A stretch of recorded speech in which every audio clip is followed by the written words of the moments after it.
¿Qué es la Cábala? La Cábala es la ciencia del alma, la física de la entera realidad. Sus estudios se concentran en la investigación del universo espiritual y sus mundos, incluyendo el nuestro. Podríamos comparar la Cábala con un bordado. Por delante se presenta un maravilloso diseño tejido, con distintos hilos dorados, y por detrás se encuentran los nudos entrelazados que contribuyen a la creación del bordado.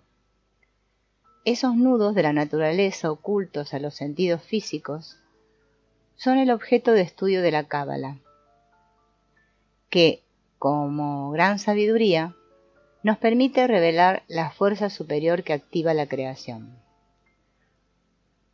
Los conocimientos cabalísticos admiten corregir nuestra naturaleza egoísta. Su estudio nos ayuda a ampliar la visión del mundo para comprender el propósito de nuestra existencia y sirve para encontrar el sentido espiritual de los textos bíblicos.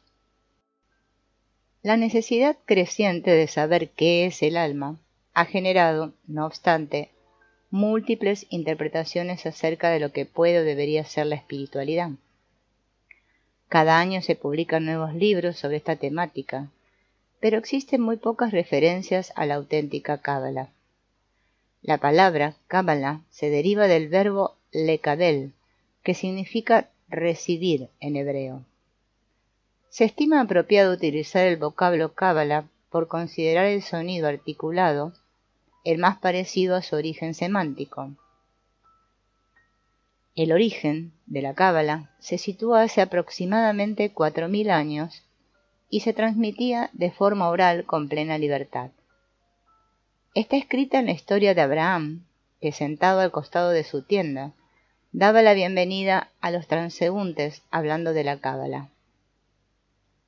El patriarca Abraham, miembro común de una tribu de beduinos, fue el primer cabalista que descubrió la existencia de la divinidad como una realidad fuera de este mundo. La transmitió incluso en el libro Sefer Yetzirah, o el libro de la creación.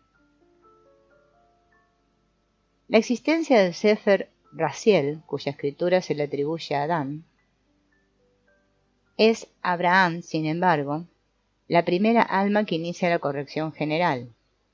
El deseo de recibir fue creciendo y las relaciones entre los seres humanos pasaron del amor fraternal al odio gratuito.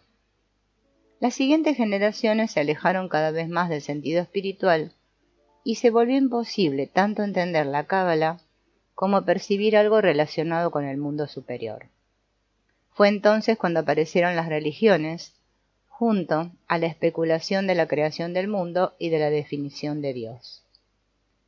En medio de esta confusión, los cabalistas de aquella época ocultaron los manuscritos para evitar la interpretación errónea y el mal uso de la sabiduría de la Cábala.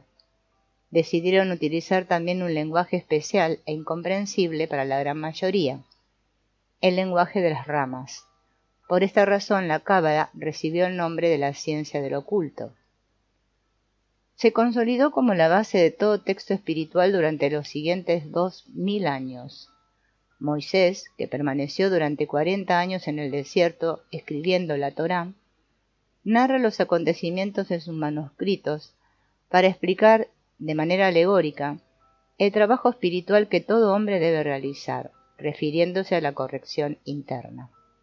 Podríamos decir que la razón principal para considerar la Cábala como una ciencia oculta es que investiga la realidad oculta a nuestros 5 sentidos.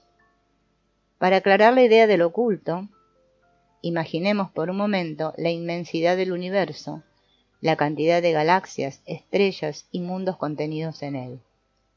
Si eliminamos un fragmento específico del universo, ¿cómo se concibe el vacío restante si no hay nada con que pueda medirse o describirse? Interpretamos los fenómenos desde la perspectiva del tiempo, del espacio y del movimiento. No podemos visualizar algo estático congelado en el tiempo sin volumen.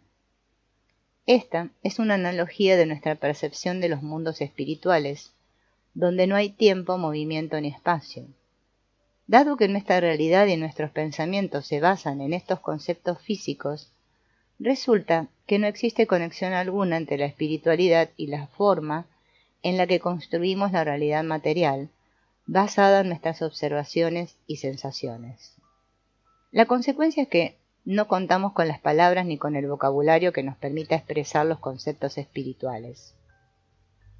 Los libros sagrados no se refieren a los hechos históricos, sino a las fuerzas abstractas de las raíces.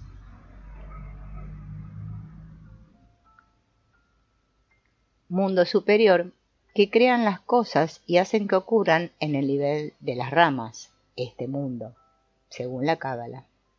Esto significa que vivimos en un mundo resultadista y no de causas, por lo que ninguna acción que realiza la humanidad para resolver sus problemas tiene efecto en sus resultados. Cualquier ser humano tiene la obligación de alcanzar su raíz. Comprender dicho lenguaje es la clave para no seguir experimentando solo las cosas de este mundo y recuperar el sentido espiritual perdido. Para conseguirlo, los cabalistas aconsejan empezar con el estudio de textos simples para comprenderlos y sentirlos como propios. El estudio de la Cábala responde a una cuestión muy profunda y severa que no se puede hallar por ningún otro camino. ¿Cuál es el significado de la vida? Quien se hace esta pregunta no podrá estar tranquilo hasta resolverla. Esa es una persona que está lista para sentir más allá de sus sentidos físicos. En el ámbito material, los seres humanos somos producto de millones de años de evolución y estamos conectados de forma directa con nuestros padres, de quienes heredamos sus atributos. Pero estas particularidades resaltan o desaparecen de manera inconsciente según el ambiente en el que vivamos. En el plano espiritual heredamos las condiciones de los cabalistas, nuestros padres espirituales. Estos atributos se revelan de forma consciente a través de un proceso interno. Ley de la causalidad. Todos y cada uno de los seres humanos se consideran un ser único y sienten que actúa por cuenta propia, independiente de causas ajenas y desconocidas. No obstante, existe una conexión general entre todas las partes de la creación, bajo la ley de causa y efecto, al igual que el todo en cada una de las partes. Los cabalistas dicen que a pesar de vivir en una entera realidad, tenemos una idea muy limitada de la misma y de quiénes somos. Esto se debe a la estructura de la creación porque está dividida en un sistema de universos a través de los cuales desciende una luz interminable que se va reduciendo hasta llegar a nuestro mundo, donde solo somos capaces de percibir su resplandor. Se trata de cosmos espirituales y podríamos concebirlos como niveles de conciencia que se encuentran en mayor o menor cercanía con la entera realidad.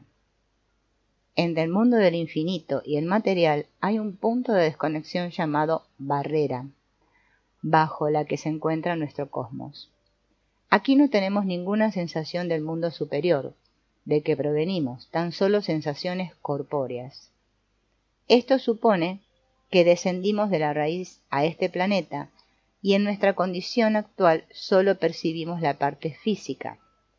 Por ello no sabemos quiénes somos, de dónde venimos ni hacia dónde vamos. Los cabalistas sostienen, sin embargo, que en el mapa de la creación estamos a mitad de camino para juntar todas las partes rotas de una entera realidad. El ámbito humano tiene anhelos propios que se relacionan entre sí y actúa de manera consciente en relación a los demás. A diferencia de los otros niveles de la naturaleza, inanimado, vegetativo y animado. El estudio de la Cábala nos permite comprender el motivo que nos mantiene separados a los unos de los otros y recuperar el sentido espiritual. También nos ofrece un método para alcanzar el atributo del amor que yace en todos y que se denomina la revelación del Creador. ¿Qué me falta? El sufrimiento se revela en mi interior cuando siento la carencia de algo. Esta sensación surge incluso en los mejores momentos, cuando pienso que todo está bien. El hecho de no poder definir el propósito de mi existencia crea una carencia que me conduce a la búsqueda infinita de aquello que me falta. Nacemos con atributos determinados por la herencia genética y descubrimos la realidad de acuerdo al entorno familiar y social. A lo largo de la vida registramos imágenes y sensaciones a través de nuestros 5 sentidos. Pero, ¿cómo podemos desear algo que no conocemos? Y lo que es peor, ¿cómo podemos alcanzar algo que no deseamos? Una realidad fuera de este mundo. La conclusión es que no sabemos cómo llegar al universo superior. Cuando iniciamos un viaje hacia una ciudad desconocida, nos apoyamos en un mapa o un guía para llegar a nuestro destino. La sabiduría de la Cábala nos conduce de la misma manera por el camino espiritual hasta llegar al mundo superior. Pero antes de iniciar el trayecto, los cabalistas aseguran que es necesario conocer el plan de la creación. Parecería algo imposible de aceptar porque en este mundo nos encontramos en el nivel más bajo de la espiritualidad y no tenemos ningún contacto con el cosmos superior. Por este motivo necesitamos la sabiduría de la Cábala. Nuestra tarea en este mundo es revelar la divinidad oculta a nuestros sentidos físicos por encima de la razón y de nuestra naturaleza, el deseo de recibir. No obstante, todas las leyes que nos gobiernan fueron dispuestas en una sola dirección: llenar de infinito placer al creado. Y lo que sucede en este mundo es su consecuencia, según la Cábala. Esto nos invita a pensar que si el alma descendió de una realidad perfecta para vestirse en un cuerpo, y todo fue creado para nuestro deleite, la forma en la que percibimos es la causa del ocultamiento. La realidad superior no llega a ser de nuestro interés porque nuestra percepción sigue solo nuestras sensaciones. Nuestra realidad es producto de la impresión que procesan mis 5 sentidos y que a su vez están manejados por mi naturaleza, deseo de recibir. Este proceso provoca que todo lo que percibo pase por un sistema cerrado en el que la realidad se transforma según me convenga. Aquello que recibo debe ser para mi beneficio, mientras que lo que no me produce placer lo rechazo. Este procedimiento se asemeja al de una computadora que no acepta aquello que existe fuera del programa, los 5 sentidos, porque no le pertenece. Por ello procesa únicamente lo que es capaz de utilizar en su provecho. Esta percepción determina mi realidad al crear una barrera que impide el ingreso de la realidad superior. De esto se deduce que nuestra realidad es una visión subjetiva. Al no disponer de una sensación completa de la existencia, no somos capaces de comprender por qué suceden los acontecimientos. En esta condición no podemos ejercer nuestro libre albedrío, ya que solo se pueden elegir frente a 2 contrarios. Para anular esta barrera contra la que golpea la realidad superior, es necesario desarrollar un sentido adicional, libre del sistema cerrado, el 6º sentido, capaz de mantener en contacto lo que está fuera con lo que hay dentro del programa egoísta, en forma de conductor y en la medida de no ser evitado por el sistema. Para lograr este avance espiritual, debo necesitar y querer hacerlo, ya que no es posible trabajar fuera del programa egoísta si estoy satisfecho con lo que tengo dentro y si es para mi propio beneficio. Conviene recordar que existen leyes que empujan al hombre a este cumplimiento. Una de ellas es la ley de la motivación. Los seres humanos por naturaleza se sienten motivados a buscar el placer duradero. Pero cuando sus deseos se llenan de placer, gradualmente desaparecen. Y el vacío que se origina motiva al individuo a buscar una vez más la plenitud, creando un ciclo interminable de placeres efímeros. Extenuado por este ciclo, el individuo se ve forzado a buscar un motivo de satisfacción enteramente nuevo, diferente. Eso solo puede encontrarlo fuera de la satisfacción egoísta regular. Es la motivación de satisfacer a los demás. Cuando esta motivación se une a nuestra realidad global, las oportunidades de placer se vuelven ilimitadas y suprimen el vacío de la vida moderna. Esta ley me motiva a salir del sistema cerrado por la necesidad de ejercer mi libre albedrío, percibiendo solo una realidad completa, aquella que está dentro y fuera de mi programa egoísta y que puedo elegir. Es evidente que fuimos creados con el deseo de recibir. No solo no hay nada negativo en esto, sino que se trata de una condición necesaria para el cumplimiento de la creación. La carencia y el llenado son, no obstante, una fuerza de la voluntad de recibir que impulsa a la creación a utilizar sus deseos de manera correcta. En definitiva, el nivel del logro espiritual en el individuo depende de la corrección de sus deseos y no de la voluntad de recibir, que es la sustancia del hombre. Este evoluciona de forma continua bajo el gobierno de la naturaleza que le empuja al desarrollo a través de 5 categorías de deseos. En la primera categoría están los deseos primarios: alimento, refugio, sexo y familia. Todo el tiempo y el esfuerzo del individuo tienen como objetivo la adquisición de estos elementos. Se trata de un deseo de supervivencia, similar al de los animales. Pero a diferencia de estos, cuando el individuo cumple los anhelos básicos, aparece un gran vacío en él, un estado de insatisfacción que lo obliga a buscar mayor placer.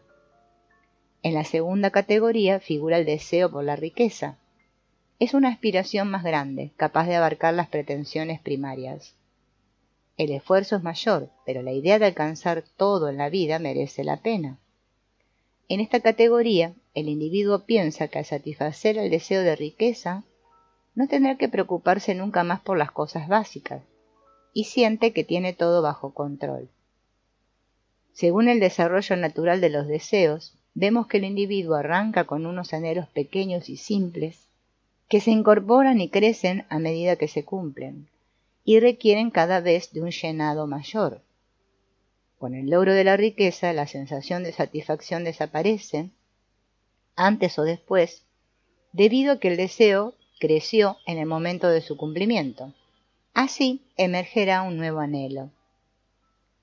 Una tercera categoría se encuentra en el poder, la capacidad de controlar los deseos anteriores. Este desarrollo no solo sucede a nivel individual, sino también a nivel global. El alcance de la humanidad a lo largo de la historia se basa en estas 3 categorías del deseo. Lo vemos expresado en el poder político, social, económico e incluso en el religioso. Lograr el poder no frena, sin embargo, el progreso del deseo. Una vez más, el individuo se queda insatisfecho. En la cuarta categoría se sitúa el conocimiento. Se trata de un deseo dilatado que incluye el cumplimiento de los anhelos primarios, de la riqueza y del poder. La acumulación de estos 4 deseos es la barrera que define el mundo físico. En esto consiste el placer que busca el individuo para sentirse satisfecho.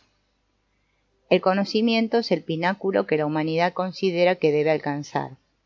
Incluso los que investigan el universo intentan llenarse con este gran deseo, pero descubren que en la ciencia no se encuentra la respuesta del propósito de la creación, sino solo contestaciones mecánicas que tienen que ver con los deseos del individuo. Algo parecido ocurre con las religiones, que a pesar de proveer creencias, no pueden dar al individuo lo que realmente necesita, la sensación misma del creador. En la quinta y última categoría del deseo descubrimos a una persona a la que, a pesar de haber colmado sus deseos físicos, le surge una sensación muy especial, la carencia de algo que no pertenece a este mundo. Aparece un anhelo espiritual, que los cabalistas denominan el punto en el corazón. Este deseo espiritual pertenece a la realidad superior y, a diferencia de los físicos, que desaparecen una vez satisfechos, se llena de forma continua como experiencia de placer ilimitado. Pero el individuo en su estado presente, en una condición puramente material, no puede sentir el mundo espiritual y no tiene ningún modo de estar ahí. En este universo, el individuo se mueve de un lugar a otro por impulsos mecánicos, de la misma manera que 2 objetos diferentes en su forma y propósito pueden unirse.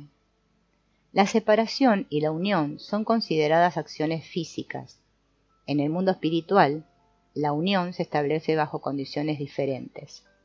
No existe el tiempo ni el espacio, no hay nada mecánico, ya que es una actividad interna que está en relación con las intenciones y no con las acciones. Esto hace que todo el movimiento consista en la semejanza o en la diversidad de atributos, de sentimientos y de propósitos.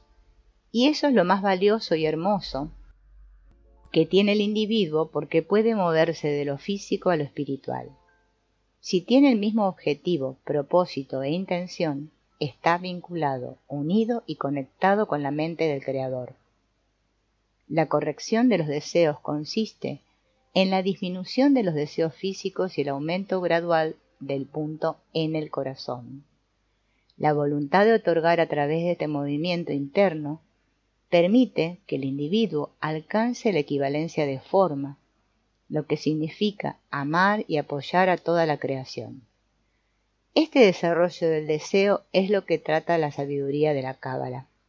Por medio de su método aprendemos a recibir lo que el Creador ha preparado para nosotros, logrando su equivalencia de forma en el placer de dar. Teniendo en cuenta que todo tiene una razón, hay que buscar la raíz de un problema y el ambiente que apoyó su desarrollo cuando ese inconveniente nos viene dado. Al encontrar su origen, la solución surge de manera espontánea porque toda raíz tiene una rama. Es decir, si existe un problema, la solución se halla en ese mismo inconveniente que se presenta para ser superado. Este esfuerzo permite aumentar el espesor del deseo para avanzar hacia el objetivo. El punto en el corazón. De acuerdo a la experiencia del ser humano, el cumplimiento de todos los deseos físicos da como resultado una continua insatisfacción. A pesar de esta condición insoportable en la que se encuentra, hay un deseo nuevo y asequible para todos los que puede cambiar esta dura realidad. Los cabalistas describen este deseo denominado el punto en el corazón como el embrión del alma. Podríamos definirlo como el ticket de ingreso a la felicidad. Hay que destacar que la definición cabalística de corazón es la suma de los deseos, tanto físicos como espirituales. Esto confirma la importancia de cada anhelo que nos viene dado desde lo alto. Es necesario reconocer cada uno de ellos para utilizarlos en beneficio. El deseo más importante y más grande, el punto en el corazón, llegará de forma eventual como un regalo de cumpleaños que cambiará nuestra vida.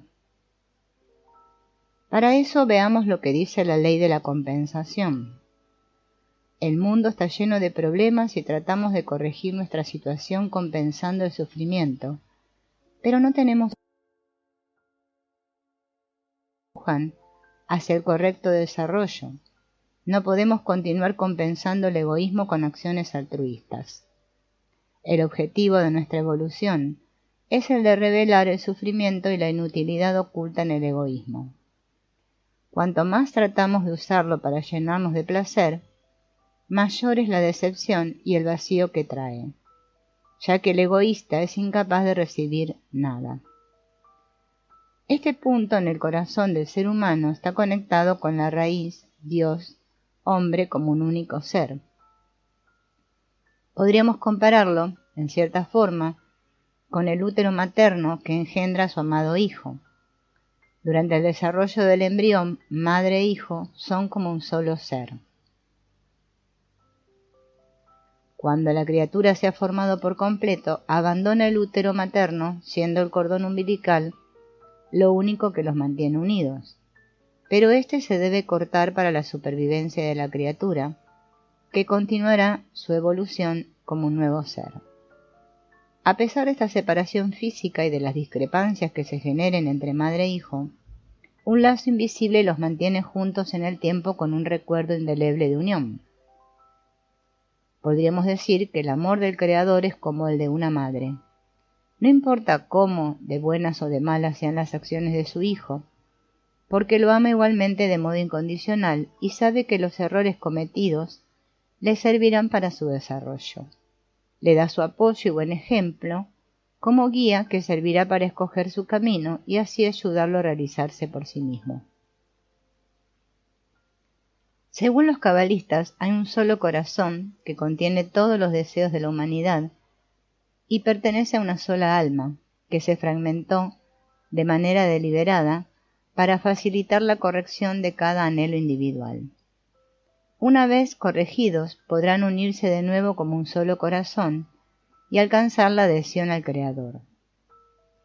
Este episodio roto, como experiencia física del alma colectiva, es lo que aísla y separa a los seres humanos, además de sentirse como antagonismo o deseo de aprovecharse de los demás. Por esta razón, la corrección no se efectúa de repente, ya que esta alma colectiva se ha dividido en millones de partes, tantas como seres humanos hay en la Tierra, y por lo tanto cada deseo debe ser corregido. Este proceso es el cumplimiento de la creación, y no lo podemos evitar. Si esto sucediera, la pregunta sería, ¿sucederá por las buenas o por las malas? Observamos que hay un solo propósito en la existencia del ser humano, pero dos caminos muy distintos a seguir. Uno de ellos es el camino del sufrimiento, y al otro se le conoce como la superación espiritual o el camino de la Cábala, que sin duda alguna es el camino de la sabiduría. La primera vía es la que vivimos en la actualidad.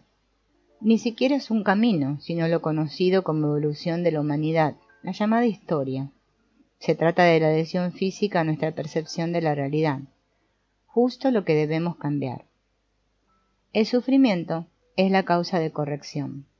Los acontecimientos, como por ejemplo los desastres naturales, conflictos sociales e incluso las experiencias personales, determinan nuestra realidad. Y todo esto ocurre debido a la falta de participación activa en el proceso de corrección. El camino de la Cábala ha sido recorrido por todos los sabios. Su experiencia nos enseña la importancia de participar de forma libre en la corrección de cada uno de los deseos en una relación mutua, al cambiar nuestra percepción expresada en el egoísmo por una global articulada en el altruismo. La consecuencia es que cada acontecimiento que vivimos es en realidad una oportunidad para corregirnos. Depende de cada uno aprovecharla o rechazarla. Los cabalistas no se refieren a las acciones físicas como la caridad o el ayuno, sino a las intenciones, pensamientos y sentimientos que tenemos frente a los deseos. La adhesión al Creador es el verdadero propósito de nuestra existencia. No importa si en los albores de nuestra superación espiritual los deseos se perciben como deseos corruptos y egoístas, porque en la medida que avanzamos por el camino de la Cábala, aprendemos a usarlos de manera adecuada. Todo está diseñado para que nuestros deseos se corrijan, por las buenas o por las malas. Por ello, sentiremos tarde o temprano el punto en el corazón que cambiará nuestra vida y la manera de percibir las cosas. Aquello que veíamos como obstáculos se convertirá en los peldaños donde nos apoyaremos para aprovechar al máximo el avance espiritual. Las personas que nos parecían desagradables serán como espejos que reflejan nuestros deseos egoístas para ser corregidos. Al final, la naturaleza será nuestro punto de referencia para vivir en armonía. Con esta nueva percepción de la existencia, la intención determinará la realidad que deseamos vivir. Nunca más dependeremos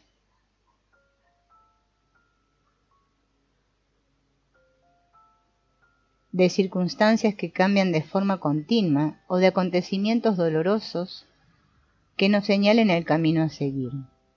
Esto es libertad. En cada ser humano se encuentra un gen espiritual que conserva el recuerdo de su estado original. El mapa de la entera creación está sellado en él. Sirve como ejemplo observar la naturaleza para entender la mente del Creador en el cuidado y en la perfección de cada detalle. El grande en su grandeza, el pequeño en su pequeñez, todo cuenta. Es importante su existencia. Dado que todo forma parte del cumplimiento de la creación, Los deseos de cada individuo son parte integral del alma colectiva que se desarrolla a medida que se corrige. El estudio de la Cábala ayuda a desarrollar el punto en el corazón. Este sirve para ubicar los acontecimientos en la línea del medio, es decir, entre el deseo de recibir y el deseo de otorgar. También se utiliza para sentir de manera clara la diferencia entre ellos y para definir la verdadera intención de nuestras acciones. Este propósito, descrito por los cabalistas como pantalla, sirve para regular el contraste entre el deseo de otorgar y el de recibir. Se podría decir que es el único instrumento que tenemos para cambiar nuestra naturaleza egoísta. De esta forma es posible medir nuestra intención real de asimilarnos al Creador. Sin la pantalla, jamás podríamos corregir el deseo de recibir. Esto significaría seguir sirviendo una realidad subjetiva que depende de las circunstancias. Queda reflejado, por lo tanto, la importancia del contraste que sirve para desear lo correcto, es decir, recibir para dar. El contraste crea una necesidad diferente de algo totalmente nuevo y nos empuja hacia una dirección intencionada. Siempre que un deseo corrupto se corrige, nos ponemos en contacto con la eternidad. En nuestra condición actual percibimos los hechos como buenos o malos. Quizás suceden muchas de las cosas que deseamos, mientras que otras no quisiéramos que ocurriesen. No se puede negar que tenemos un gran sentido de autocrítica, pero esto no basta para comprender el porqué de las cosas. Lo que percibimos es simplemente la manera en que se materializa nuestro deseo de recibir. Sin embargo, cuando la intención de adhesión al Creador prevalece, una nueva realidad se presenta frente a nosotros. Hablamos de una realidad completa que impedirá que la idea del bien o del mal pueda engañarnos nunca más. En definitiva, el camino de la Cábala fue diseñado con el trabajo y esfuerzo de profetas y cabalistas que dedicaron su vida a la revelación del mundo superior, entregando a las futuras generaciones su experiencia para que sea usada como propia y en beneficio de la humanidad. El camino del sufrimiento está hecho de todos los errores que, por absurdos que sean, continuamos repitiendo. Podemos compararlo a la necedad de un enfermo que ignora los consejos del médico y decide automedicarse. Lo más probable es que siga la cadena de causa y efecto ligada a su enfermedad y como consecuencia muera en el intento antes de reconocer la sabiduría de la medicina. ¿Cuál es mi intención? Los deseos llegan y no puedo evitarlos. Se trata de algo que no depende de mí, pero hay algo que sí puedo gobernar, la intención que mis anhelos generan, y este propósito será lo que determine mi realidad. La fuerza del desarrollo y la razón del sufrimiento. El pensamiento que se esconde detrás de la creación, llenar de infinito placer al creado, es la fuerza que desarrolla los deseos. Todo lo que sucede tiene su origen en esta razón. Nada es casual, simplemente está en nuestro destino el cumplimiento de la creación. Conforme a este pensamiento, vamos siempre hacia lo mejor. No obstante, nuestra incapacidad para sentir quiénes somos realmente y hacia dónde vamos nos crea más de un problema, por lo que surge de inmediato la siguiente pregunta. Si fuimos creados para ser felices, ¿por qué sufrimos?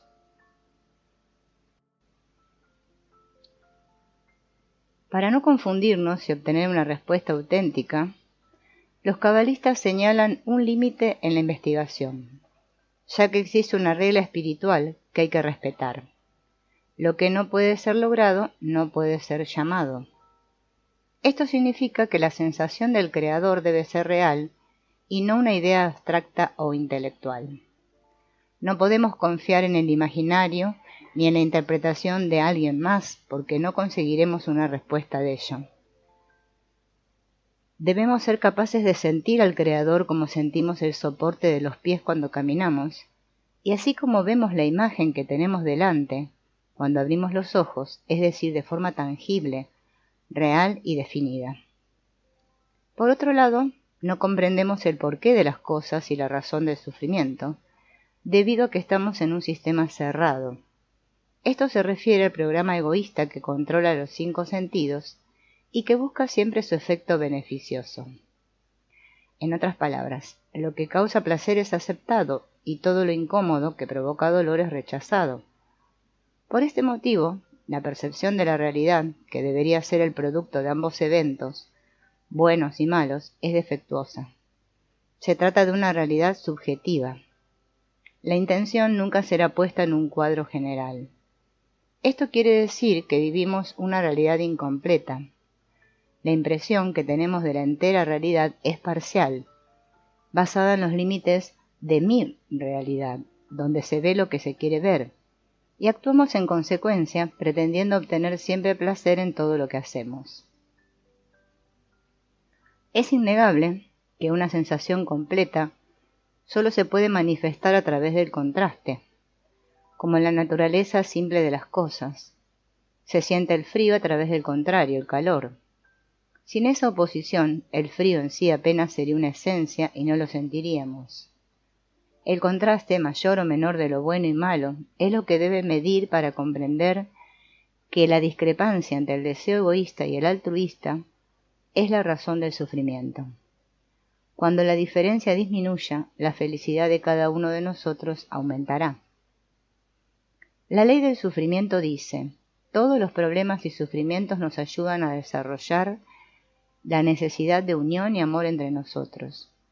Sin esta ley no tendríamos el más mínimo interés por los demás, ni la posibilidad de abrir nuestro corazón. En nuestra realidad, determinada por el deseo de recibir, no es posible definir una intención, porque cambia de manera constante de acuerdo a las circunstancias. La torpeza para incorporarnos a la realidad completa provoca que lo bueno y lo malo sea relativo, resbaladizo. Por ello, nuestra percepción nunca podrá basarse en algo así. Pongamos como ejemplo el desastre que genera un tsunami.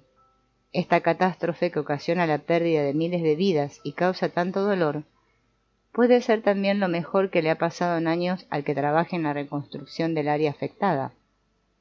Nuestra realidad no se basa en aquello que se considera bueno o malo, sino que las circunstancias condicionan lo que sentimos. Y si lo hacemos en mayor medida, estamos midiendo lo imaginario. No cabe duda de que somos seres muy complejos, y cada uno toma en cuenta solo un corte transversal de su realidad, percibiendo los acontecimientos como pedazos aislados, y tratando de nombrar en el tiempo, en un espacio y en un lugar. No participamos de nuestro desarrollo porque no somos capaces de ver el diseño, al mentor, ni su plan ni propósito. Por esta razón, el placer y el dolor nunca se podrán medir en una realidad subjetiva, apoyada en una escala resbaladiza que cambia de forma constante. Esto significa que nuestros pensamientos, sentimientos e intenciones deben medirse en relación a una realidad completa, la del Creador, que no cambia y que siempre da. Entre estas dos situaciones, totalmente opuestas, se encuentra el contraste que nos permite saber quiénes somos, dónde nos encontramos y hacia dónde vamos. El contraste es el único punto de referencia que tenemos para involucrarnos de manera directa en el desarrollo y en la corrección de los deseos. Esto nos ahorra tiempo y sufrimientos hasta alcanzar la similitud de forma con el Creador. Cuando la intención se alinee de forma eventual con la del Creador, las sensaciones serán más profundas, los deseos serán íntegros y los pensamientos tendrán un lugar a donde ir, nuestro próximo estado corregido.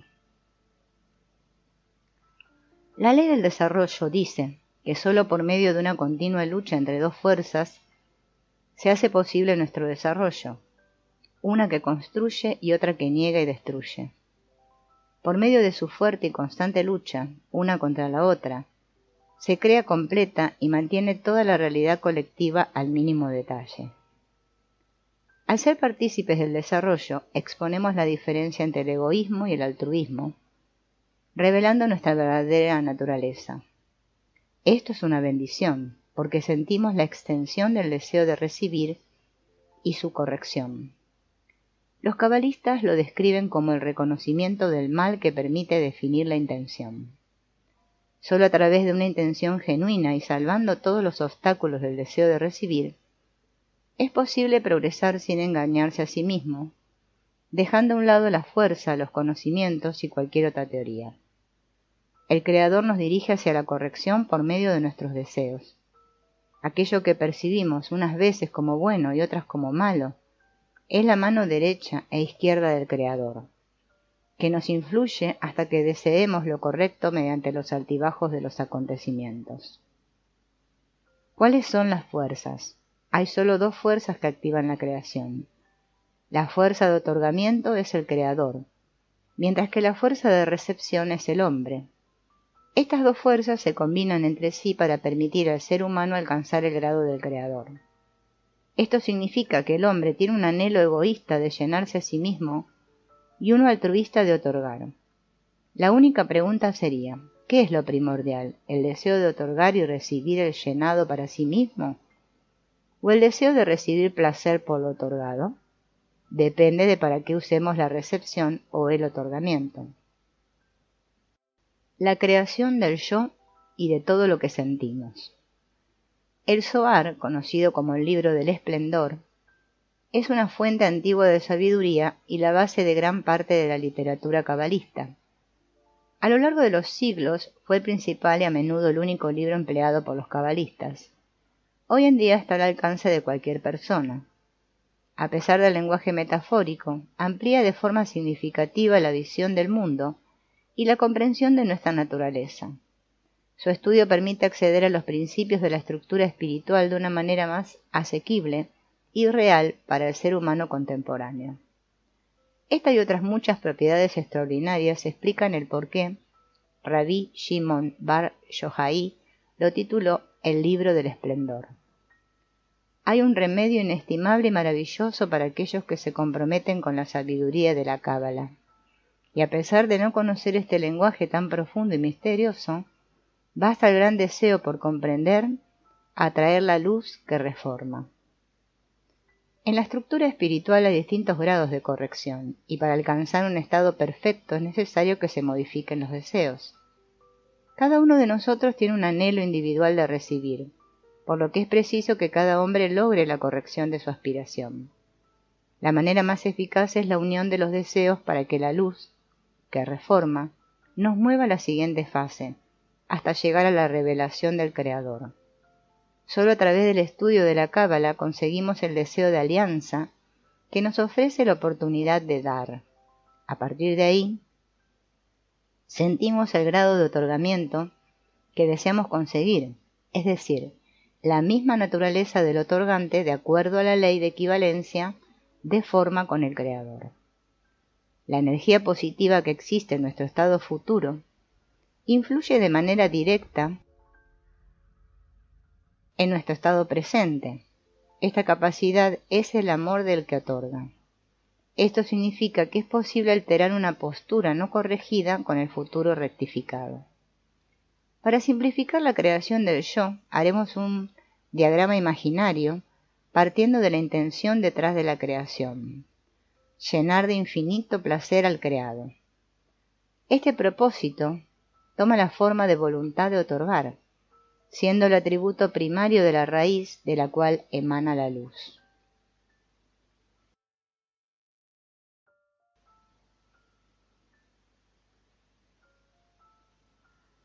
Como resultado del placer expresado en dicha irradiación, surge una respuesta en la voluntad de recibir, capaz de admitir la luz entera. Ambas dependen la una de la otra porque aparecieron en un solo acto. La voluntad de recibir en su estado original es igual a la iluminación. No solo siente la luminosidad que está incorporada en ella, sino también el atributo de la raíz. Por esta razón se anula frente a la luz. Para prolongar la voluntad de recibir, la fuerza otorgante presiona sobre la recepción de la luz y crea su opuesto, el deseo de recibir placer para sí mismo, el yo que se encarna en el hombre. Aparece una primera forma del yo que reconoce el placer que viene dado por la luz. pero siendo solo deseo de recibir, lo único que puede hacer es sentir la fuerza creadora. Al ser el yo una fuerza opuesta, siente un vacío que lo cambia y surge una nueva forma de recepción cuando recibe la luz que emana del otorgante. En este punto, el yo sabe que su existencia depende de la recepción, pero decide tomar solo una pequeña porción de la luminosidad para asemejarse en algo al otorgante, es decir, recibir de acuerdo a su capacidad de dar. Este logro permite al yo adquirir una forma dual, un aspecto más alto de la fuerza creadora. El yo comienza su construcción por sí mismo a partir de esta estructura más similar al otorgante. No existe un deseo que venga de este último, sino uno independiente que no puede ser anulado por el placer porque no es producto de la luz directa.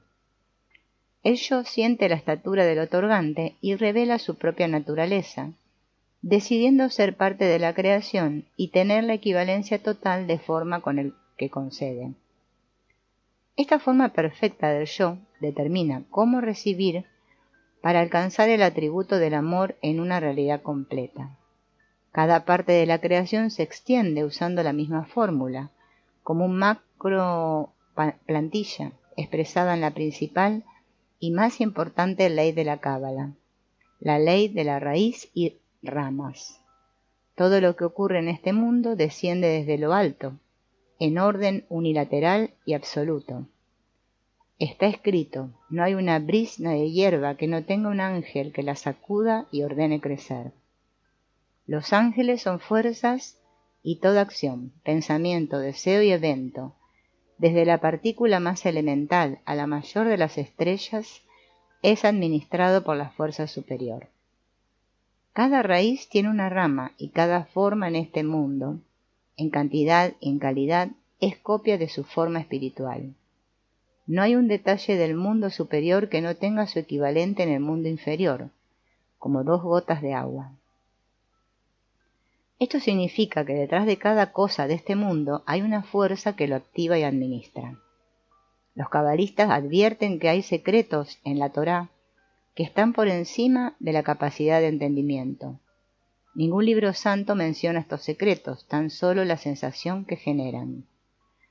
Estos secretos son su esencia y está prohibido hablar de ellos. Prohibido significa imposible, no hay ninguna palabra al respecto, ya que solo se pueden conocer a través del logro. ¿Cómo denomino al amor? La fuerza superior rodea la creación y se manifiesta en relación al creado en forma de amor absoluto, constante e inmutable. El ser humano es el que cambia y siente adecuado o no este amor en la medida de su perversión o corrección. La intención, el sexto sentido. Si queremos atravesar la barrera impuesta por las sensaciones corpóreas, es necesario desarrollar un sentido adicional, el sexto sentido, que es la intención descrita por los cabalistas como un instrumento llamado pantalla, la cual sirve para interactuar con los deseos.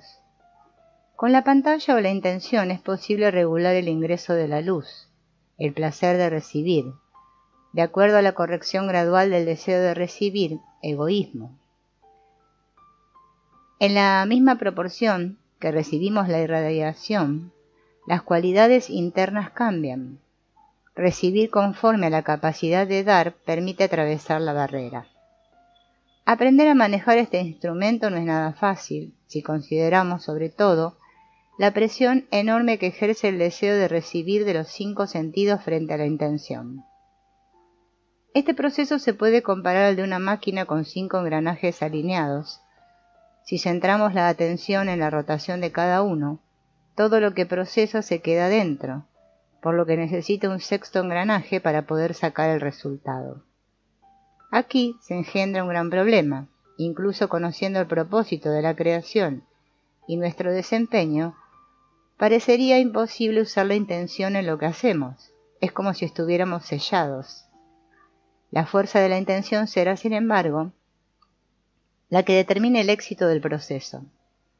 Pero siempre y cuando aceptemos que el recibir para satisfacción propia es una experiencia sumamente limitada y nunca podrá ser colmada. Solo es necesario recordar qué ocurre cada vez que deseamos algo. En el mismo instante que lo conseguimos, el placer del deseo cumplido desaparece. La satisfacción se diluye. El placer es sentido en el punto de unión entre un deseo y su llenado. Cuando el placer va más allá del deseo, no es posible seguir sintiéndolo. La ley de la existencia. Seguiremos repitiendo los mismos errores hasta aceptar que es imposible llenar un deseo egoísta porque es contrario a la existencia del deseo y de la luz. Aquellos instantes que disfrutamos se deben a que dilatamos el placer en el momento que lo encontramos hasta el instante en el que se ha ido. Por aquellos breves placeres tendremos que pagar en su totalidad con el dolor desarrollándose dentro y que viene con el vacío recién formado. Para aclarar el uso de la pantalla, los cabalistas narran la historia de dos amigos entrañables que se encuentran después de muchos años sin verse. Uno de ellos decide festejar el encuentro organizando una gran cena en honor a su amigo. Prepara todo lo mejor, cuidando hasta el más mínimo detalle y piensa en lo que le gustaba a él, la comida, el vino y la música. Cuando el invitado llega se encuentra con un festín fabuloso. De forma instintiva desea disfrutarlo enseguida sin pensar en el anfitrión, pero se detiene al darse cuenta de su comportamiento. Se genera en él un sentimiento de vergüenza y se contenta solo con una parte del convite. El anfitrión aduce: «Tú no entiendes que todo este tiempo he pensado en ti. He dispuesto esta cena con la intención de disfrutar juntos, y si tú no aceptas todo lo que he preparado, no tendré el placer de verte feliz». Vemos que el invitado tiene el control de la situación. No es un simple receptor porque al disfrutar da placer al anfitrión. Se trata de un sentimiento recíproco. No solo se comparte el gozo de las cosas, sino también se tiene el mismo deseo y la misma intención de dar. En esta historia sucede un milagro cuando el invitado es capaz de tener la misma voluntad que el anfitrión para disfrutar juntos. El creador, como anfitrión, desea disfrutar junto al ser humano de todas las maravillas que ha preparado para él, incluso dándole la libertad de recibir todo aquello que es capaz de sentir. En la cena espiritual, los invitados se sientan a la mesa bajo los mismos términos. La diferencia entre dar o recibir no existe cuando tienen la misma intención que el anfitrión. El placer compartido alimenta el alma. La cábala es la única ciencia que ofrece la metodología para desarrollar el sexto sentido y para aprender a usarlo con el beneficio de un logro real de equivalencia de forma con el Creador.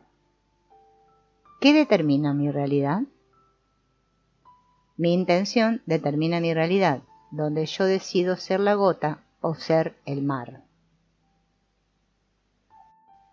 Equivalencia de forma. El universo se mantiene bajo una fuerza constante que iguala la presión interna con la presión externa en simetría. Esta fuerza superior lleva a cada parte de la creación a un perfecto equilibrio, un estado de calma y de balance. Esto lo demuestran de forma amplia los conocimientos de varios científicos con los resultados obtenidos en el tiempo. Si atendemos a los astrofísicos, una gran explosión conocida como el Big Bang fue el origen del universo, y desde entonces lo que ha venido después es consecuencia de la equivalencia de fuerzas internas y externas. En los diferentes niveles de la naturaleza, la ley de equivalencia se observa de manera estricta. La fuerza interna del nivel inanimado, vegetativo y animado se alinea continuamente con la externa de la naturaleza, manteniendo una mesura y balance constantes.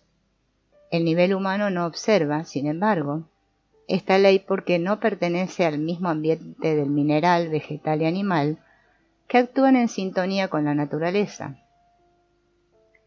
El ser humano es opuesto a ella, incluso se podría decir que vive en contra, si consideramos la destrucción progresiva del planeta, y como no siente las fuerzas, no sabe cómo observar esta ley. El nivel humano no existe en el universo espiritual, ya que es la parte física de su creación. Como la naturaleza es una expresión física de equivalencia, no le interesa. El medio ambiente del ser humano es el pensamiento del Creador. En él actúan fuerzas espirituales bajo la influencia de otro tipo de leyes, las del sentimiento, pensamiento e intención. es decir, la ley del amor. Para sentir, no obstante, el medio ambiente al que pertenecemos, que es el del Creador, es necesaria la expresión de equivalencia en la naturaleza. Un motivo más para observar con atención las fuerzas que trabajan en este mundo. La ley de equivalencia de forma. La equivalencia es una ley presente en todos los mundos, tanto en el material como en el espiritual. En el mundo material, la equivalencia se expresa en formas iguales, cualidades análogas o atributos comunes. Esto determina la cercanía o lejanía de las personas o de las cosas. En el espiritual, la cercanía o lejanía están determinadas por la equivalencia del pensamiento, sentimiento o intención. Cuando se alinea nuestra intención con la del Creador, alcanzamos la equivalencia de forma con el amor que gobierna el universo. Imaginemos un círculo que contiene la creación y cuyo campo de influencia es el Creador, que interactúa a través de leyes. Nos referimos a las del amor.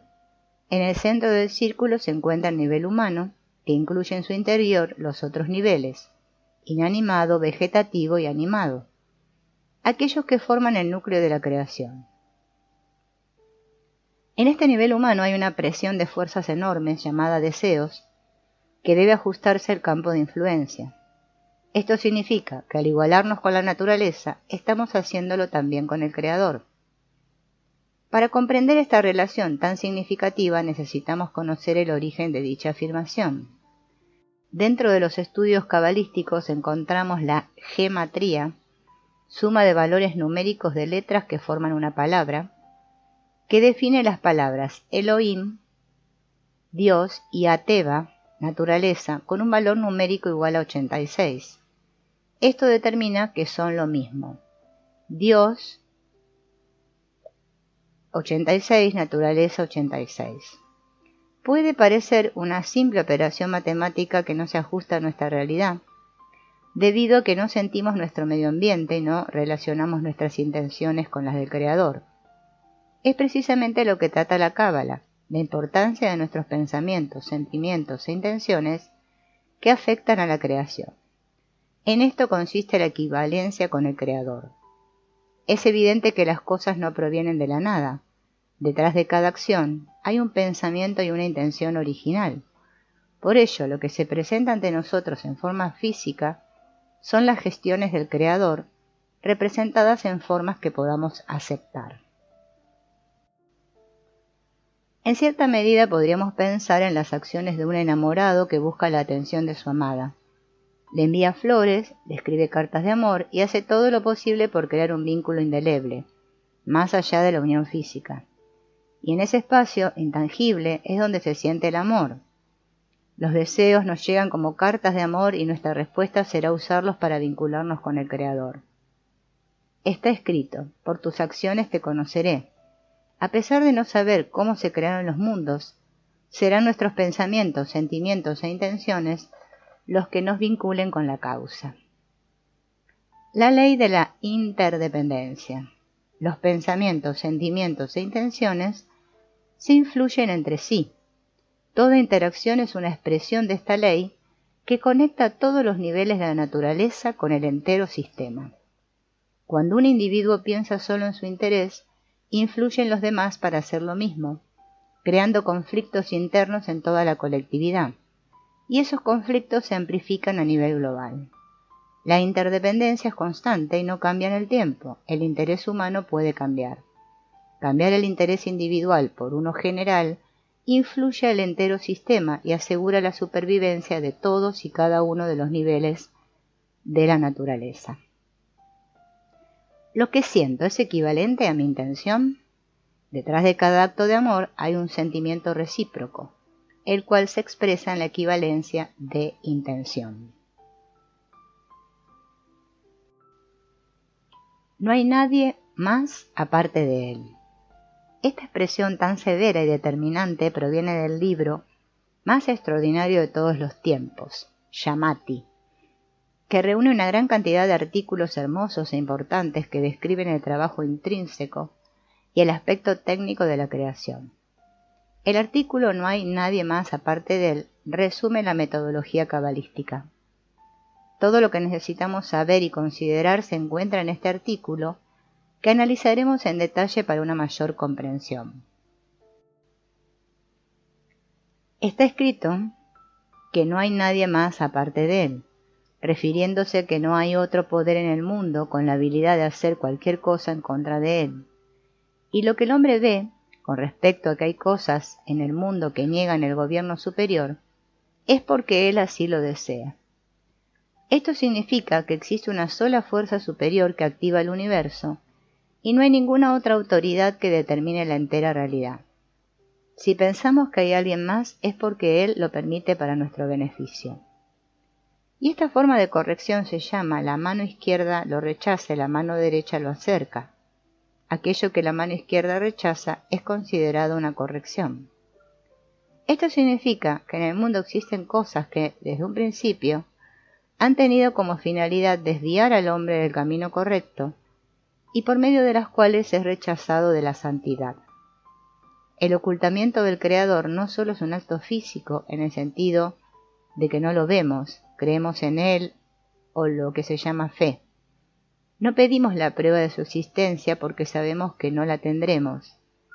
Está oculto tanto para los sentidos físicos como para la sensación interna. El Creador se esconde tras las dudas en aquel rincón de la mente donde la razón exige hechos y rechaza lo oculto. Necesitamos ver y sentir para aceptar. Esto nos hace pensar que existe alguien más detrás de todo, y así las dudas se disipan por completo. El beneficio de los rechazos es que a través de ellos la persona recibe una necesidad y un deseo completo de que Dios le ayude, porque de otra forma está perdida.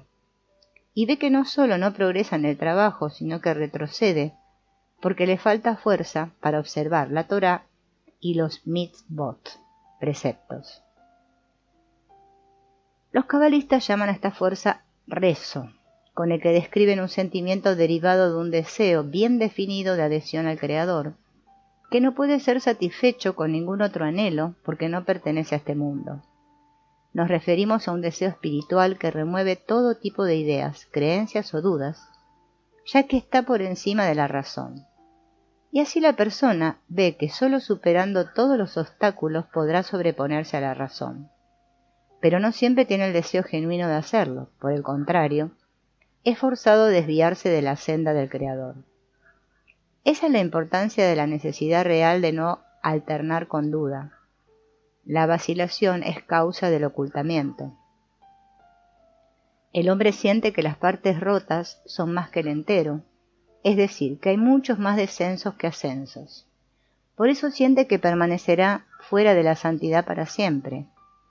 Ve lo difícil que es observar la Torá y los mitzvot y se pregunta: ¿cuál será el fin de todo esto?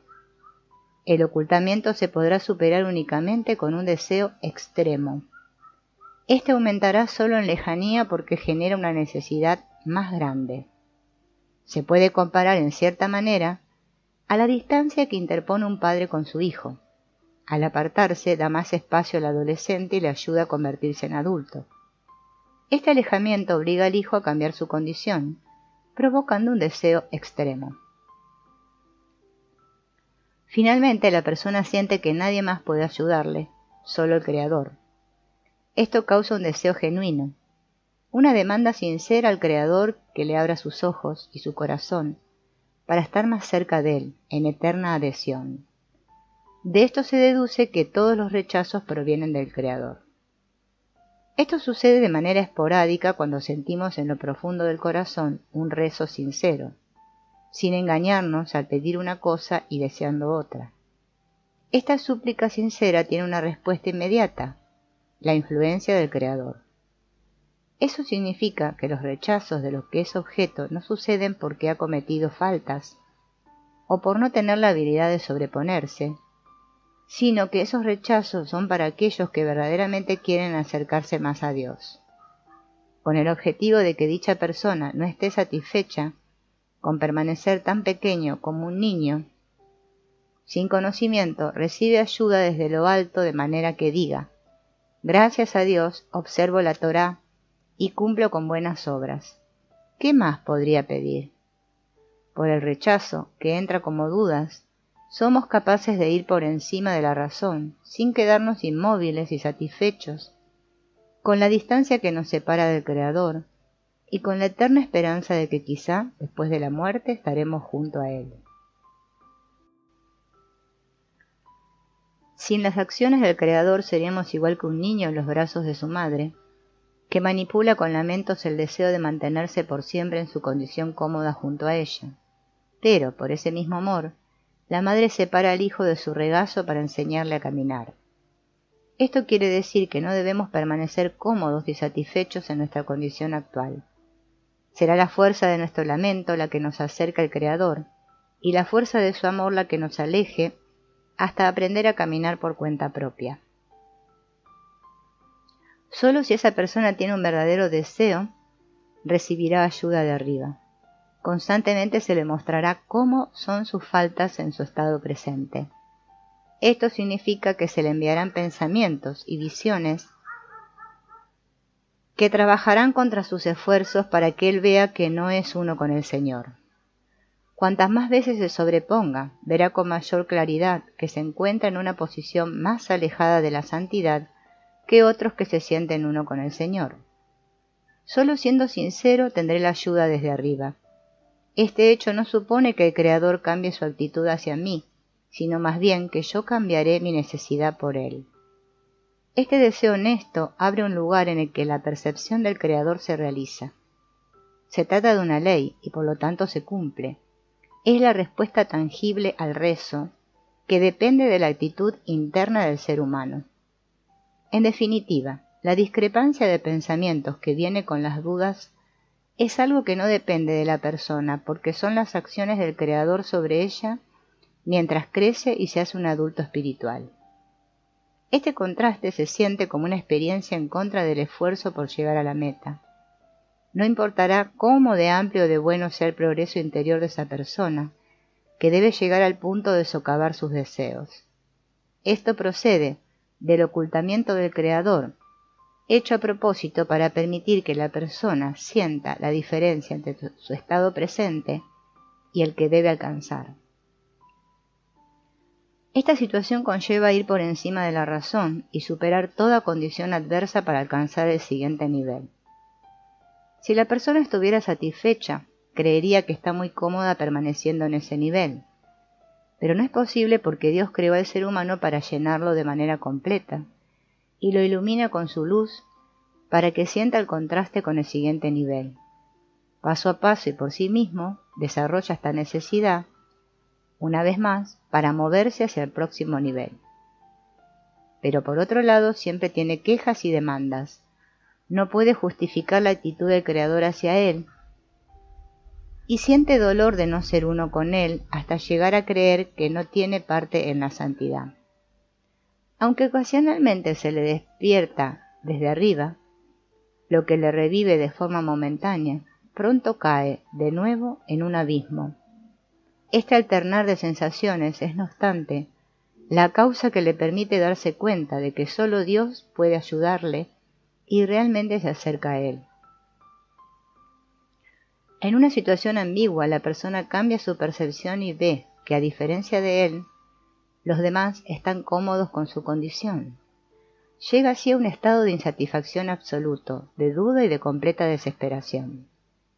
Estas cosas pasan en un verdadero trabajo espiritual, pero no significa en modo alguno que debamos despreciar la vida, que merece la pena vivirla completa.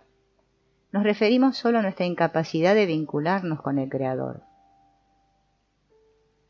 Sin embargo, creemos que la vida es así y esperamos que las cosas cambien a nuestro favor, pero esta ayuda no llegará. Incluso el despertar que viene de lo alto es para alcanzar una verdadera necesidad de vincularnos con el Creador. Si no abandonamos la idea de que hay alguien más para ayudarnos, o un maligno que nos impide corregirnos, estamos perdidos. Y será el sufrimiento el que nos obliga a aceptar que no hay nadie más aparte de él. Nos guste o no, hay un propósito que debemos cumplir. Nadie hará el trabajo por nosotros. Esto no quiere decir que nuestras acciones, por buenas que sean, cambien los acontecimientos. Ninguna acción tiene efecto en la causa. Solo un gran deseo de adhesión al Creador puede cambiar nuestra situación. Un hombre debe tratar de adherirse siempre al Creador, es decir, que todos sus pensamientos se orienten hacia Él. Significa que si se encontrara todavía en el peor de los estados, de donde no puede haber un mayor descenso, no debe abandonar su dominio de manera específica, ni pensar que hay otra autoridad que le impide entrar a la santidad, la cual tendría el poder de beneficiarle o hacerle daño. Debemos aferrarnos a la afirmación, no hay nadie más aparte de Él, incluso cuando sintamos que el camino a la superación espiritual está bloqueado. Todo lo que acontece sirve para que los pensamientos atraviesen los deseos y veamos las acciones del Creador.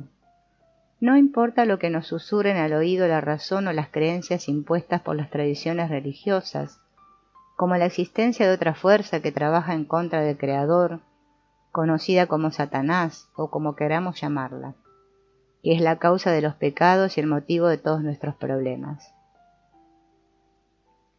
No debe pensar que es asunto del poder del otro lado, lo que no permite al hombre hacer buenas obras y seguir el camino del Creador, sino que debe pensar que todo está hecho por Él.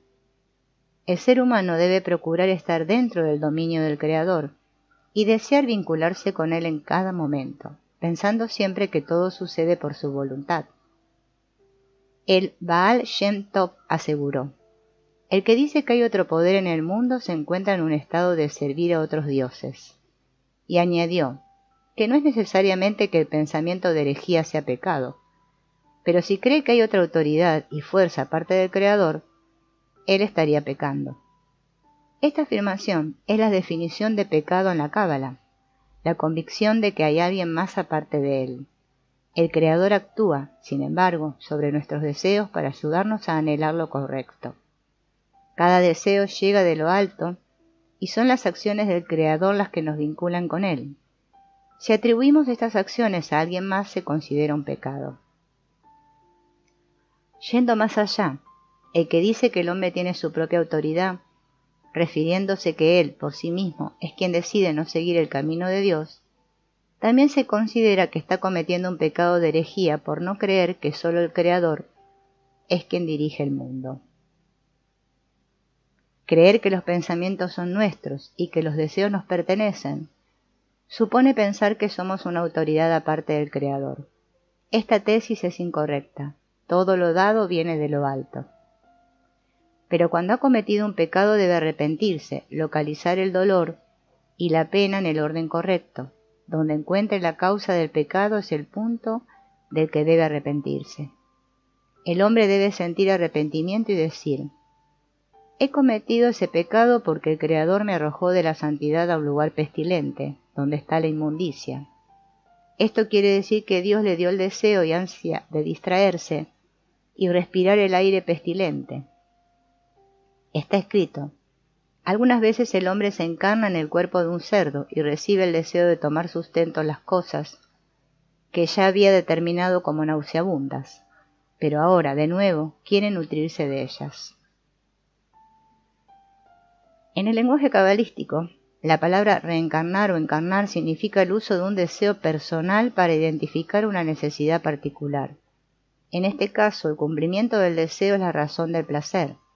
Por lo tanto, la expresión se reencarna en el cuerpo de un cerdo representa que sus deseos están en un nivel inferior al del ser humano, como los de un animal. Hablamos de un estado de autocomplacencia, y es obvio que el hombre debe estar por encima del nivel animal. De la misma manera, cuando el hombre se lamenta de que el Creador no está cerca de él, también debe tener cuidado para no sentir pena de sí mismo por haberse distanciado del Creador. El motivo es que se convierte en un receptor de su propio beneficio, y el que recibe para sí mismo es separado del Creador. En lugar de eso, debe mantenerse bajo el dominio de la divinidad, Shejiná, refiriéndose a no infligir dolor sobre la presencia divina. Se puede considerar autoridad incluso si creemos haber aprendido la lección y pensamos ser buenos con los demás. No tenemos culpa de pensar así, ya que todo viene de lo alto. Pero esto no significa que vayamos por la vida cometiendo acciones malvadas o ilegales.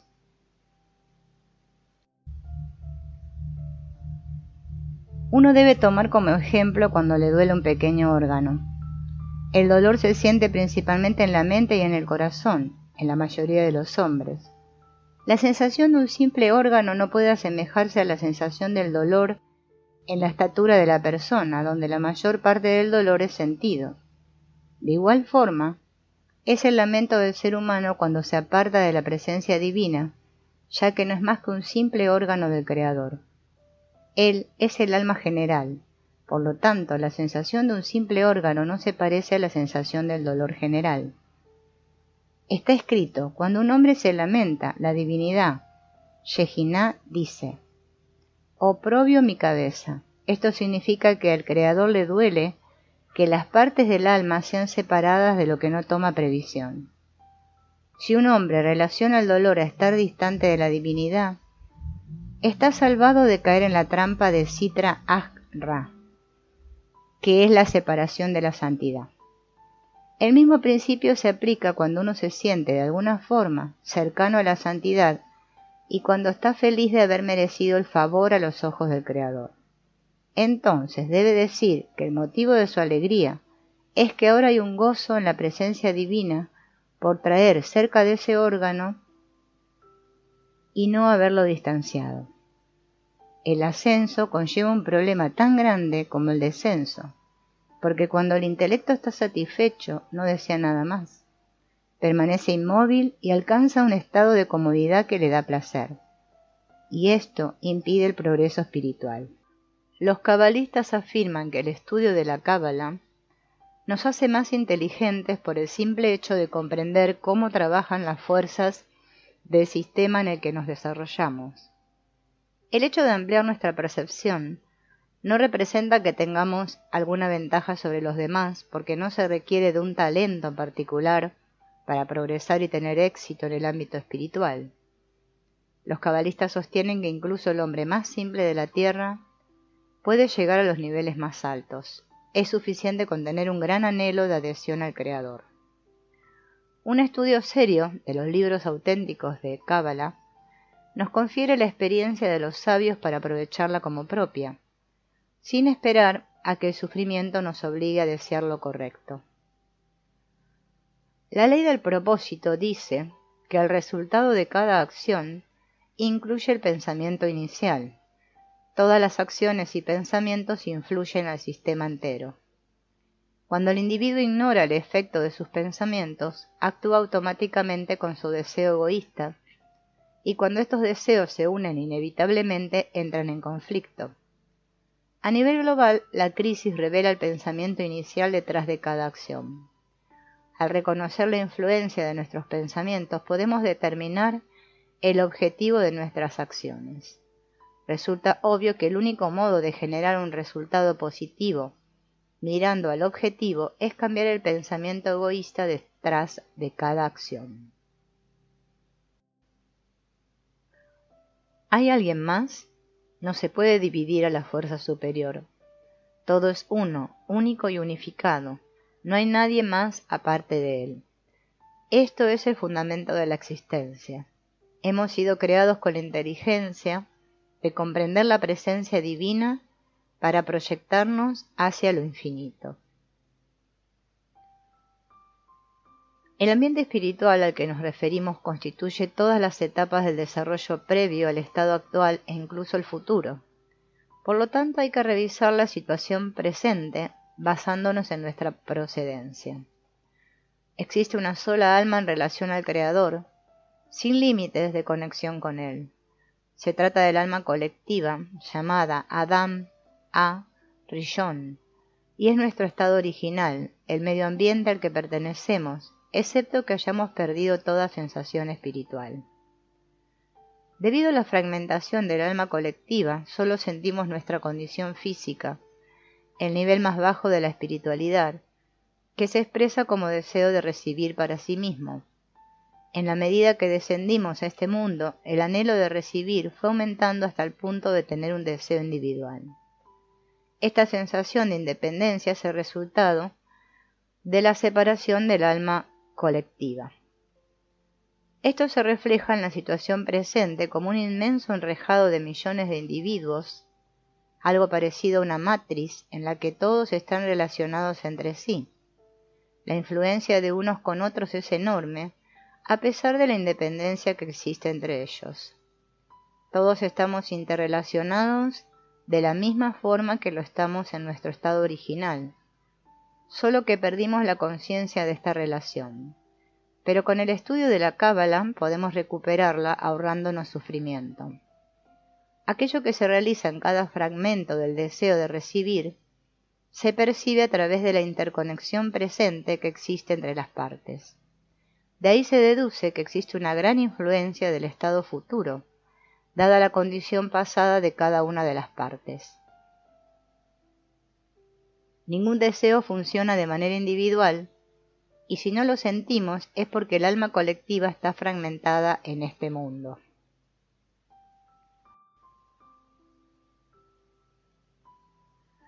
En lugar de sentir la interconexión, solo apreciamos la separación entre nosotros como personas independientes. Esta sensación individual hace que deseemos aprovechar y utilizar al prójimo sin pensar en el efecto negativo a nivel global. El alma colectiva, estado original, ejerce una presión enorme bajo la forma de sociedad, presiones sociales, lo que afecta a nuestra condición actual. Por ello, lo que sentimos viene de la conexión interna y no de la condición externa. Observamos que la influencia llega por ambos lados, dentro y fuera. Incluso nuestro ambiente físico ejerce una enorme presión, que aparece en diferentes formas: política, economía, internet, arte, filosofía, música, religión, modas, etc. Todo indica que estamos conectados y no podemos ignorarlo ni aislarnos. Los cabalistas sostienen, no obstante, que en este mundo se puede alcanzar la condición original con solo elevarnos por encima de nuestra naturaleza, deseo de recibir para sí mismo. La ley del individuo dice que en el sistema general ni el más mínimo detalle existe por sí mismo, sino que es una parte integral del ambiente original. La influencia interna y externa del alma colectiva establece una conexión armoniosa y perfecta en la dependencia mutua. Cada individuo contiene el todo en su interior, y todo contiene al individuo. Uno o todo es lo mismo. A pesar de la sensación del grande y el pequeño, importante e inferior, la fuerza de la conexión general llevará al individuo a revelar el alma colectiva. No podemos negar que esta sensación individual tiene sabor a libertad. El hecho de pensar que nuestra felicidad dependa de alguien más nos genera ansia y malestar. Buscamos a toda costa crear nuestro propio mundo, por pequeño que éste sea, para poder aprovechar al máximo todo y a todos. La libertad es una fuerza poderosa que mueve el mundo. Todos los niveles de la naturaleza dirigen sus acciones hacia la libertad. Hay muchos ejemplos de estas acciones en el ámbito humano. Pensemos en todas las guerras en nombre de la libertad o en los sistemas creados para una mayor independencia del individuo. Los principios de la democracia también están basados en la libertad de los pueblos, e incluso las acciones religiosas tienen como fundamento la libertad del espíritu. En el caso de los animales se encuentran en absoluta sintonía con la naturaleza. Tienen el sentido de libertad bien definido, lo que conocemos como instinto, y cuando se mantienen en cautiverio se debilitan o en la mayoría de los casos mueren. Los animales domésticos deben ser recompensados con alimento y cuidado por la pérdida de su libertad. El ser humano, a diferencia de los animales, actúa de acuerdo a su conciencia y esto le produce la sensación de autonomía, lo que se denomina libre albedrío. Lo que consideramos libertad es simplemente una condición individual por la falta de sensación del alma colectiva. Este vago sentido de libertad es una inmensa presión externa que nos separa, a pesar de que la globalización, como influencia interna, nos une cada vez más. La idea confusa de libertad nos lleva a pensar que todo está bien hasta que alguien o algún sistema nos imponen un límite que restringe nuestra sensación de independencia. En ese momento todo cambia. Una percepción de coacción nos limita, obligándonos a buscar de nuevo lo que consideramos libertad. Este problema tiene visos de ser perenne. Ningún sistema podrá satisfacer los deseos de cada persona. Ni siquiera organizaciones mundiales han demostrado su utilidad, ya que prevalecen los anhelos individuales. Parecería que todos los sistemas creados por el hombre, incluido el religioso, están destinados al fracaso porque son una extensión del deseo de recibir para uno mismo. Si analizáramos con frialdad, veríamos que las acciones del ser humano están predestinadas. Se pueden comparar con las maniobras de los animales que buscan de manera continua un ambiente adecuado para asegurar su futuro, y en función de su comportamiento es posible que se determine su desarrollo. La tan ansiada libertad se encuentra sobre el nivel humano, por encima de los deseos individuales. Solo en la unión del sentimiento recíproco se puede ejercer el libre albedrío. Está escrito: en la espiritualidad no hay coacción y no es posible entrar sin libertad. Esto significa que nadie te obliga a seguir tu camino, porque éste se hace en total libertad. ¿Qué me da el sufrimiento? No es posible evitar el sufrimiento si lo siento solo mío. Este me ayuda de la misma manera que el dolor en el cuerpo me alerta de un problema más profundo. Se trata de un tema peculiar y de gran importancia, el tema del libre albedrío, que indagaremos a través de una pregunta. ¿En qué tengo libertad de acción? Lo más probable es que la respuesta sea: tengo libertad en todo. Creemos que nuestra condición es superior frente a los otros niveles, inanimado, vegetativo y animado, pero no vemos ni sentimos lo que está por encima de nuestra altura. Todos sabemos que para elegir es necesario tener al menos dos opciones, y en este caso solo tenemos una. No sabemos, por lo tanto, cuáles de nuestras acciones son producto de la libre elección y cuáles no son más que una ilusión de libertad. Estamos ciegos frente a las leyes y fuerzas que nos manejan y creemos que no existe nada más allá. Esta desconexión con la realidad superior nos hace pensar que gozamos de libre albedrío. Todo lo que hacemos está dictado por nuestra naturaleza interna y externa, y definido por 4 factores que determinan nuestras características y nuestro comportamiento a partir de nuestros genes y el ambiente. Con el fin de comprender en qué se basa la libertad, es necesario analizar cómo operan los 4 factores en un nivel de vida inferior. Lo haremos a partir del análisis de una semilla de trigo. El primer factor, la base. La base o materia prima está destinada a ser revelada y determina el final del desarrollo de un nuevo estado. Si se entierra una semilla de trigo, su forma inicial desaparece al descomponerse, pero no así su esencia, que se convierte en una nueva figura. Dicha esencia se considera la base y la causa principal de lo que viene a continuación. Del mismo modo, una gota de semen contiene la información genética de sus ancestros.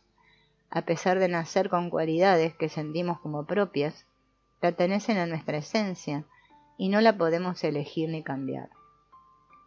El segundo factor, la relación de causa-efecto que resulta de sí mismo. Este resultado es el atributo de la base, que resulta inalterable. Sabemos que existe una relación de causa-efecto atribuida a la propiedad de la semilla, que nunca cambia.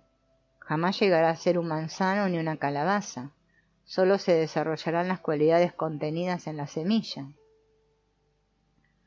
La única variación que se puede dar es en términos de calidad y de cantidad, pero solo podrá crecer siendo una planta de trigo. Los últimos estudios en genética afirman que existe un gen para todo, incluso para lo que consideramos nuestros más profundos deseos. Han identificado los genes que se predisponen a un buen comportamiento o a una conducta criminal, a las adicciones o a la respuesta sexual. Este sistema interno, percibido como nuestro yo, es un conjunto fijo de cualidades que están bajo el control de un programa que las conecta al polo positivo o al negativo del desarrollo. No podemos ejercer una influencia directa sobre ese sistema. El tercer factor, la relación interna de causa y efecto. La consecuencia de la relación interna de causa y efecto de la base es la que cambia al entrar en contacto con fuerzas externas. Debe haber factores adicionales implicados que han colaborado con la fuerza oculta del ambiente, es decir, con la base. Por ello, las añadiduras en calidad y en cantidad que estaban ausentes en la forma anterior del trigo se han manifestado ahora. Estos componentes son los minerales y materiales de la tierra, la lluvia y el sol. Todos ellos operan prestando sus fuerzas y participando con la pujanza de la base. Junto con la relación de causa y efecto, han mejorado tanto la calidad como la cantidad en ese estado posterior. Debemos entender que este tercer factor se une al proceso interno de la base, ya que es la fuerza oculta en ella la que controla. A fin de cuentas, estos cambios pertenecen al trigo y a ninguna otra planta. Por este motivo los definimos como factores internos. Se diferencian, sin embargo, en todo sentido del inmutable segundo factor, porque este tercer elemento cambia en calidad y en cantidad. Nuestro programa heredado de deseos, pensamientos y actitudes se desarrollará de forma positiva o negativa, dependiendo de nuestra familia, lo cual no elegimos, como tampoco el modo en que somos formados, ni de cómo y en qué entorno somos educados. Somos seres desamparados, igual que los niños. Estos elementos están a nuestra disposición, obligándonos de manera constante a estar influenciados por una cadena compuesta de interacciones, caracteres, ideas y valores. Independientemente de lo que lleguemos a ser, se tratará del resultado del grado de congruencia con la reacción contra estas fuerzas. Pero no podemos cambiar las leyes que transforman nuestra esencia, ni cómo operan, ni siquiera en esto último hay libertad. El cuarto factor, la relación causa y efecto a través de fuerzas ajenas. Nos referimos a la relación de causa y efecto a través de factores ajenos que actúan sobre la base desde fuera. No son elementos que tengan una relación directa con el trigo, como los minerales, la lluvia y el sol, sino que son componentes ajenos a él, como las plantas cercanas, o los acontecimientos extremos, granizo, fuertes vientos, etc. Esos cuatro elementos se combinan en el trigo a lo largo de su crecimiento y condicionan cada situación para la que va a atravesar el transcurso de ese período. La calidad y la cantidad de cada estado están determinadas por ellos. Como sucede con el trigo, esta regla se aplica a todo surgimiento o cambio de estado en este mundo, incluso los pensamientos. Independientemente del hecho de que el ser humano no puede determinar ninguno de los tres primeros factores, en cuanto a sus atributos internos, sí puede influir sobre ellos eligiendo el ambiente a diferencia del trigo. Es su única ventana de libertad. En este punto ejerce su libre albedrío y determina su desarrollo futuro.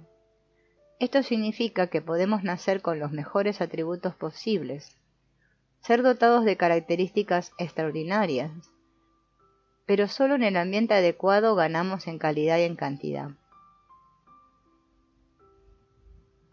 El juicio de elegir el ambiente determina el desarrollo. Aunque una vez escogido, las acciones se repliegan moldeando la condición futura. La libertad es un privilegio del ser humano que le fue concedido en el momento de su creación. Para el 99% de la humanidad, la sensación de libertad se encuentra, no obstante, en aquel punto restringido llamado mío. El resto es imaginario.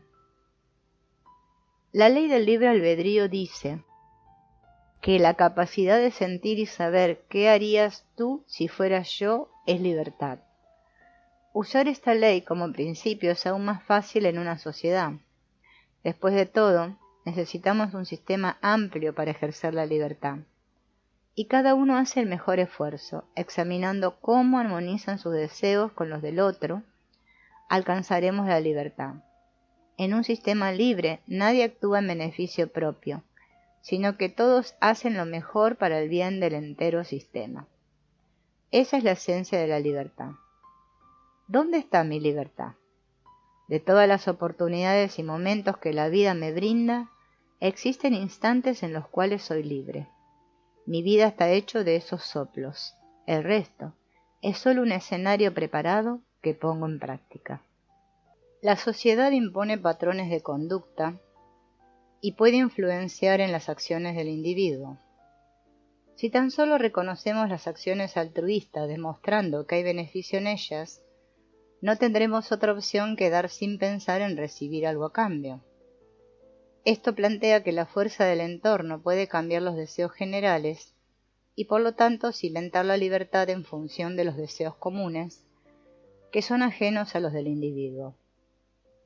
Esta es nuestra única elección. Se trata de una decisión fácil si pensamos que de todas formas la sociedad se impone en nuestras decisiones. Bajo estas circunstancias no tenemos otra opción. Lo que la sociedad quiera, yo también lo querré. Veamos la ley de la sociedad, que dice: donde quiera que surja una discusión entre la sociedad y el individuo, estamos obligados a regirnos según la voluntad de la primera. Así se puede ver que la sociedad posee el derecho de expropiar la libertad al individuo. El entorno consiste en el ambiente que influye y que no solo está hecho de personas y cosas, va más allá de esto, incluye los pensamientos y sentimientos, es decir, lo que interviene dentro y fuera. El entorno es lo que atañe al individuo. Todo nos condiciona de alguna forma, hasta cuando adoptamos una postura pasiva. Atraemos la luz circundante que afecta nuestros deseos conforme al entorno. Esto hace que valoremos aún más la importancia del mismo. Si creamos un ambiente que repercuta en la unión y el respeto recíprocos, seguramente viviremos nuevas y más grandes emociones a pesar de las diferencias. Veamos ahora la ley de la influencia, que dice que si cada uno construye un entorno basado en el altruismo, eventualmente el dar será algo bueno y especial. A través del entorno se lleva a cabo el libre albedrío, la realización del ser hacia lo infinito.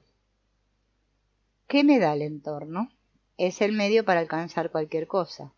No importa lo que busquemos, dinero, poder, respeto, conocimiento o la emoción de la grandeza de la meta, amar sin condición. El beneficio individual comienza, sin embargo, bajo la condición de recibir para dar. ¿Por qué y para qué se nos dio la vida? Esta pregunta nos permite definir el objetivo. Encontramos su respuesta de manera extensa en la sabiduría de la Cábala. Esta sirve para eliminar las cosas inútiles y tomar lo necesario para concentrarnos en el objetivo, la adhesión al Creador. Definido el objetivo, una línea bien clara separa el deseo de recibir del de otorgar. A partir de ese momento, los anhelos no podrán ser ambiguos. Una vez doy y otra recibo. El deseo de otorgar deberá ser completo, teniendo en cuenta la intención que tiene cada acción frente a la respuesta de los anhelos de los demás, sin engañarnos.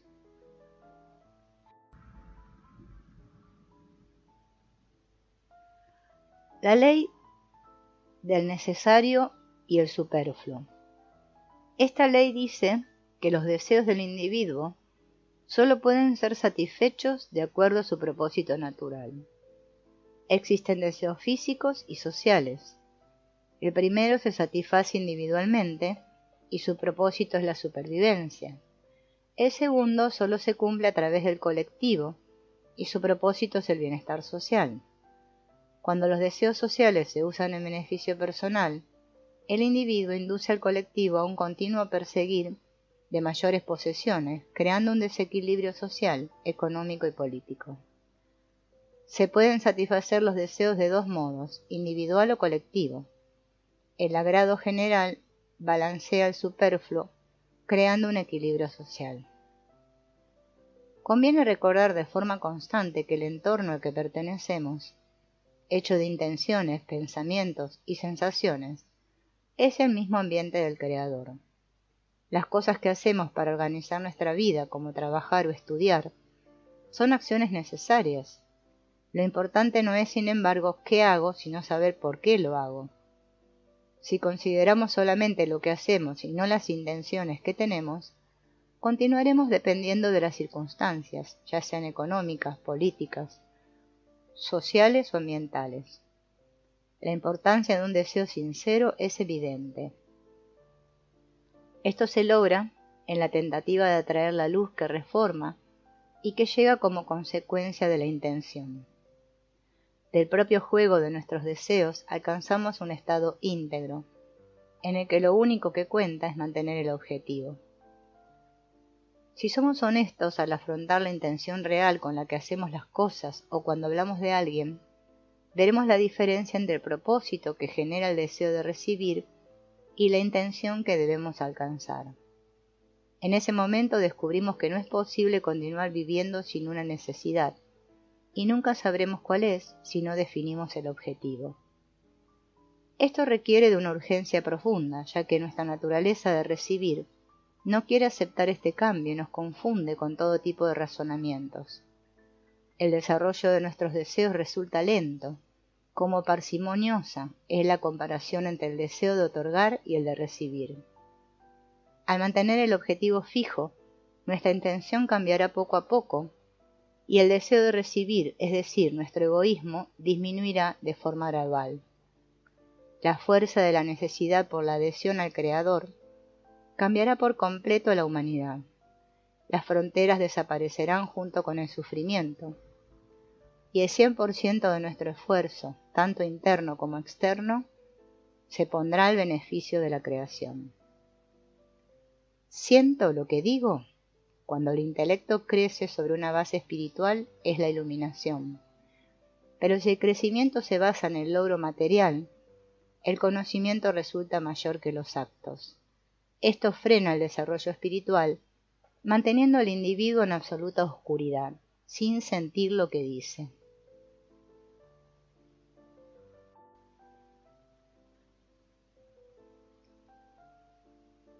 Este es un mundo de opuestos. Fue creado así para que podamos sentir la discrepancia en la diferencia y nuestra existencia en lo contrapuesto. No importa en qué lado estemos, si en el rico y poderoso o en el pobre y miserable, siempre habrá una divergencia entre el deseo de recibir y el de dar. Vivimos en un espacio limitado que está en movimiento constante bajo la ley del tiempo. Se trata de un mundo opuesto al infinito, donde no hay movimiento, espacio ni tiempo. La ley del tiempo dice que el vacío que sentimos está creado por la fuerza del placer y el tiempo de su presencia dentro del deseo. En este mundo la energía es igual a la tensión multiplicada por el impulso de una corriente eléctrica. Lo mismo ocurre con el disfrute. Puedo recibir 10 gramos de placer y sentirlo durante una hora. Por ese motivo, 10 gramos multiplicados por una hora es igual a la potencia del disfrute. O puedo sentir 1 kilogramo de placer, pero solo durante un segundo, lo cual también determinará el poder del goce. Con el paso del tiempo, no importa cuánto placer logremos experimentar, porque éste se convertirá en el sufrimiento del deseo vacío. No podremos ser llenados en nuestro anhelo egoísta, puesto que es contrario a la naturaleza de la creación y su propósito. Por eso es necesario concebir un mundo sin tiempo, expansión ni opuestos. Esto significa dejar de existir en el yo para hacerlo en el todo. El problema radica en la grandeza de la existencia y en la pequeñez del deseo de recibir que anula toda intención. Es importante determinar y distinguir las dos fuerzas en el deseo de recibir, la de atracción y la de rechazo. Ambas figuran siempre combinadas dentro de nosotros y no actúan de forma independiente. Es más, la esencia y los atributos del ser humano, incluyendo todos los niveles espirituales, dependen de manera fortuita de la combinación y adaptabilidad de la fuerza de rechazo y la de atracción. Vemos que la cooperación entre las partículas del átomo en nuestro mundo determina el estado y el tipo de la materia, gases, líquidos, metales, rocas, minerales, etc. Las relaciones mutuas entre las personas también se evalúan por la combinación de estas dos fuerzas, del odio y del rechazo, y del amor y de la conexión. Es lo mismo con respecto a nuestra relación con el Creador. La sabiduría de la Cábala propone la unidad espiritual de estas dos fuerzas y cómo utilizarlas de manera eficiente para llegar a un resultado positivo, haciendo que ninguna de ellas neutralice a la otra o tire de la manta, como sucede en nuestro mundo. Tenemos como ejemplo la fricción y el peso de la materia que inhibe la rotación de las ruedas de un coche, por lo que se necesita mucha energía para moverlo. Si la fuerza de atracción es más enérgica que la que lo frena, el coche se mueve hacia adelante y si no, se queda quieto. El resultado siempre depende del cálculo, como de potente es una fuerza en comparación con la otra. Estas dos fuerzas se conectan en la espiritualidad. La dureza de la intención y la aspereza del deseo operan como uno solo. El anhelo llega a su realización espiritual de acuerdo al nivel de intención y adquiere la conexión. Solo así es posible alcanzar la independencia. Esto se supedita a la materia interna del deseo que rechaza y de su forma externa que nos atrae hacia adelante. La unión de los contrarios es más rápida que la velocidad de la luz. En el camino espiritual siempre nos movemos de forma simultánea a través de estados que consisten en dos opuestos. Esto molesta al ser humano, ya que al existir en su atributo egoísta o en la intención para sí mismo, no puede estar de acuerdo con que dos contrarios puedan coexistir.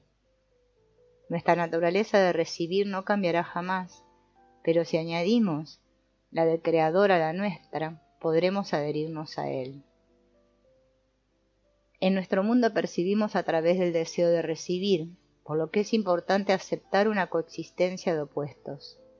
No es factible describir algo así, porque transmitimos solo lo que sentimos. Incluso, causa y efecto cambian de sitio en el mundo espiritual. Aquello que nos parecía el origen resulta ser lo contrario, el efecto. Nuestra realidad es producto de un conflicto interior, de la imposibilidad de aceptar los contrarios. Precisamente por esta razón buscamos todo tipo de soluciones para nuestros problemas. A día de hoy estamos a punto de reconocer la coexistencia entre los opuestos. Cuando esto suceda, será una conmoción, porque por un lado, estamos unidos e interconectados por medio de la globalización, y por el otro el egoísmo aumenta y nos separa cada vez más. Los contrarios son los que nos obligan a resolver nuestras diferencias. La convivencia acarrea en sí misma una acción transformadora. Es como un trampolín hacia el ascenso. La presión del malestar general nos conduce a la solución del problema. La contradicción en la coexistencia de los seres humanos es la razón de la crisis global. Cuanto más rápido aceptemos la convivencia de opuestos, tanto interna como externa, más deprisa resolveremos nuestros problemas y sentiremos la ventaja de la luz sobre la oscuridad. ¿Qué siento? Todo lo que percibo es de acuerdo a mis sensaciones. La realidad en sí misma no es de mi interés en absoluto. Esto hace que mis impresiones sigan solo a mis sensaciones. La corrección de nuestro deseo de recibir se realiza en la convergencia con el anhelo de otorgar, hasta el punto de tener la misma intención que el Creador. El placer de recibir debe ser igual al de otorgar. El deseo de recibir fue creado por la fuerza superior, de modo que no es contrario a ella. El opuesto es la intención, no el anhelo en sí mismo. El deseo de recibir placer es inmutable.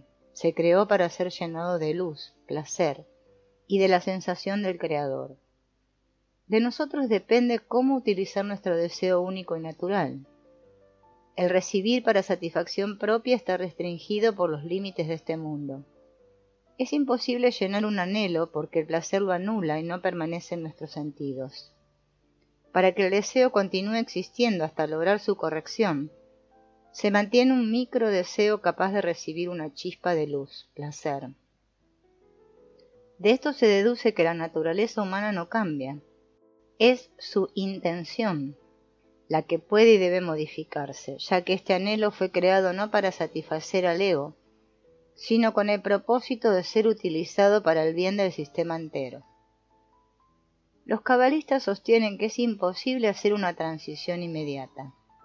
El cambio de pensamientos, hábitos y estilo de vida requiere un proceso de transformación gradual, debido a que el modo en cómo se recibe placer está dictado por la sociedad, y por lo tanto será ésta la que cambie los valores en el individuo para permitirle la transición del egoísmo al altruismo. La única manera de tener una intención correcta es pensar y preocuparse de uno mismo solo en la medida de lo necesario y el resto del tiempo del bienestar de la sociedad. Esto solo es posible en un ambiente particular, creado de forma especial para incentivar al individuo en el propósito de converger con la fuerza superior. Se trata de la única manera de disponer de la energía para cumplir esta ley, que es la ley de la intención, y que dice: hay una sola intención en el pensamiento del Creador. Esta ley nos conduce al cumplimiento del objetivo, independientemente de nuestros deseos o acciones. No existe una acción que no tenga una intención. El Creador la tuvo en esta realidad matizada. La vemos en el sentimiento infundido a los animales, ya que cada uno de ellos siente su propia existencia. Pero la sensación más importante es la intelectual otorgada al hombre, por la cual siente el sufrimiento, el consuelo y a su prójimo. Si el Creador tiene una intención en su obra, el portador de este propósito es el ser humano y a eso se refiere. Toda acción del Señor es para él, para elevarlo a un grado superior y para que pueda sentir a su Creador con la sensación humana que le ha sido otorgada. Del mismo modo que el hombre conoce y siente los deseos de su amigo, así también escuchará las palabras del Creador como está escrito. El Señor habló a Moisés cara a cara, igual que un hombre habla a su amigo. Todos podemos ser como Moisés. Cualquiera que observe la naturaleza que tiene frente a él, sentirá la intención del Creador como propia en la maravillosa sensación de poder conversar y tratar con su autor, como quien habla con su amigo. La metodología de la Cábala consiste en dos partes: la relación con el Creador y la relación con el prójimo. Lo más útil y eficaz es concentrarnos en la segunda, ya que a través del prójimo adquirimos el hábito de relacionarnos con el Creador. Incluso quien solo cumple esta ley inclina a sí mismo y a toda la humanidad hacia el bien. Cuando la sociedad reconozca el altruismo, proveerá energía para otorgar. Al principio, dar será una recompensa apuntada a la admiración general. El hábito de suministrar formará, de manera gradual, nuestra segunda naturaleza hasta desear el placer de dar. Tan solo con el acto de otorgar evocamos la luz, que reforma porque actuamos según el principio inicial: llenar de placer infinito al creado. Como dice la ley del amor, es la ley del otorgar y se debe actuar conforme a ella. El universo entero, excepto el ser humano, observa esta ley porque está rodeado de una cáscara llamada egoísmo y porque vive encerrado en ella sin pensar en nada más que en él mismo. Fue creado opuesto a esta ley de forma intencionada para sentirle diferencia entre su estado presente y su próximo estado corregido. Así fue establecido, con el fin de que por sí mismo el hombre se dé cuenta de su importancia, esplendor y universalidad, y lo observe por voluntad propia con su libre albedrío. El sufrimiento que percibe es la ausencia del deseo de observar la ley del amor. ¿Cuál es mi realidad? Los deseos llegan inevitablemente, y no puedo controlarlos porque no dependen de mí. Pero hay algo que sí puedo gobernar, la intención que mis deseos generan. Mi realidad dependerá solo de esta intención y no de mis deseos. La cábala es como un mapa para hallar tesoros a través de la mente. Nos conduce a tierras escondidas en nuestra conciencia, donde podemos encontrar misterios y maravillas que iluminarán y harán más completas nuestras vidas. Debemos tener en mente que la cábala es de naturaleza dual. Por un lado es un registro que en cierto sentido señala cómo el universo fue formándose, manifestándose, y también es un mapa sobre cómo las fuerzas del universo se revelan en cada uno de nosotros sin excepción. Es necesario tener una guía para organizar y distinguir las energías infinitas del universo, los poderes y las fuerzas que hay en él, y situarlas en un contexto en el que podamos explorarlas. El hecho de comenzar a investigarlas aumenta nuestro propio conocimiento acerca de cómo operan en nuestra propia vida. La cábala es nuestro atlas de tesoros. Nos provee de recursos y de significados para acceder a las maravillas que existen dentro de cada uno. Nos ofrece regalos y habilidades que pueden traer el gozo y la aventura a nuestra existencia. Los occidentales hemos desarrollado mucho más el aspecto racional de la mente que los orientales. Hemos alimentado mecanismos de organización y comprensión que se transformaron en una adquisición meramente cultural. Durante miles de años, el hemisferio izquierdo del cerebro ha reprimido el juicio cualitativo del derecho. La cábala nos permite no modificar un hábito que se volvió prácticamente constitutivo, sino aprovecharlo mejor, ya que, sin anular nuestro aspecto racional, permite despertar y estimular la actividad del hemisferio derecho.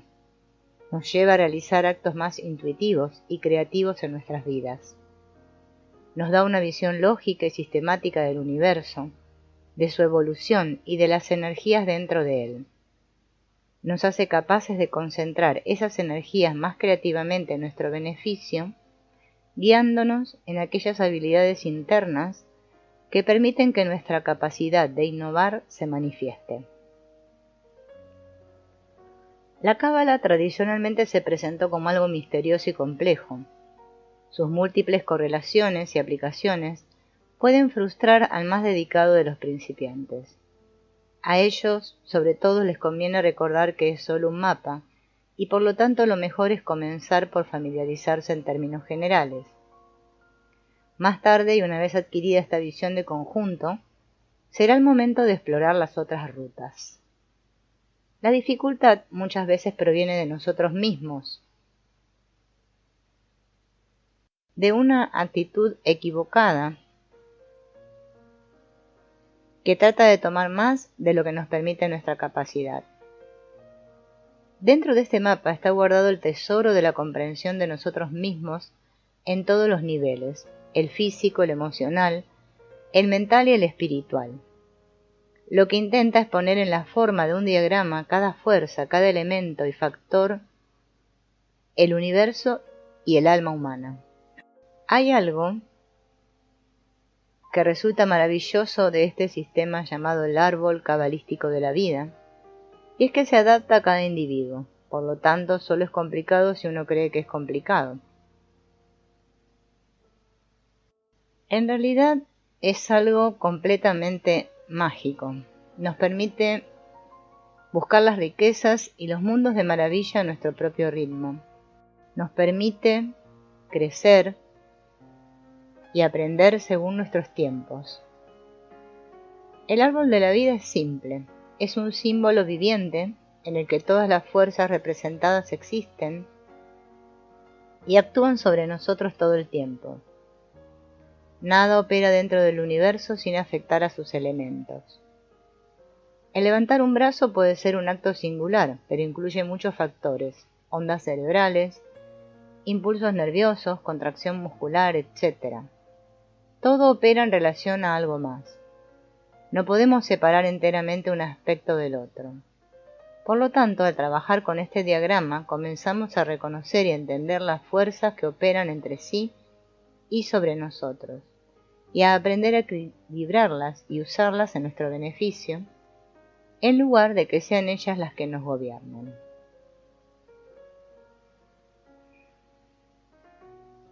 El símbolo del árbol de la vida es el compendio de la visión macrocósmica y microcósmica del universo. La idea de trabajar con el árbol es expandir nuestra alerta del universo y despertar nuestra conciencia a las energías y fuerzas que existen simultáneamente dentro de él y de nosotros mismos. A través del estudio y la meditación y de algunos simples ejercicios, podemos convertirnos en un árbol viviente, lleno de todas las fuerzas inherentes y las energías del universo. Tenemos las raíces en la tierra y la cabeza en el cielo, y circulando a través de nosotros están a nuestra disposición todas las fuerzas del universo. El árbol de la vida y las sefirot. El árbol de la vida está formado por 10 esferas llamadas las 10 sagradas sefirot. Estas formas, sumadas a las 22 líneas que las conectan, llamadas pasajes, forman los 32 caminos de la sabiduría y constituyen las puertas de la experiencia que conduce al despertar espiritual. Debemos tener en mente que cada esfera es esencialmente un nivel de conciencia que reside dentro de nosotros. En estos niveles habitan muchas de nuestras habilidades y potenciales ocultos. Las sefirot son reales estados de conciencia dentro de los cuales operan las fuerzas y capacidades propias de cada individuo. Los pasajes que conectan a las sefirot son escalones a través de los cuales podemos alcanzar esos niveles. Hay escalones que posibilitan el despliegue y el despertar de una plena realización del universo y de nuestro lugar en él. A este proceso se lo llama despertar a la espada de Dios. Cada sefirá es de naturaleza dual. Representa las diversas etapas de la manifestación del espíritu. Por ejemplo, el proceso creativo. A la vez, cada sefirot actúa sobre la próxima, aportándole mayor densidad. Este desarrollo secuencial se llama pasaje de la espada flameante. Es responsabilidad individual el volver a despertar estas fuerzas. Esto puede realizarse gracias al trabajo y los ejercicios en cada nivel de conciencia. Cada vez que tocamos uno de estos niveles, la energía innata despierta en nuestro interior de modo progresivo. La enseñanza del árbol. Cuando trabajamos con las sefirot, como diversos estados de conciencia, vamos comprendiendo de modo gradual y a través de nuestra propia experiencia que existen diferentes realidades.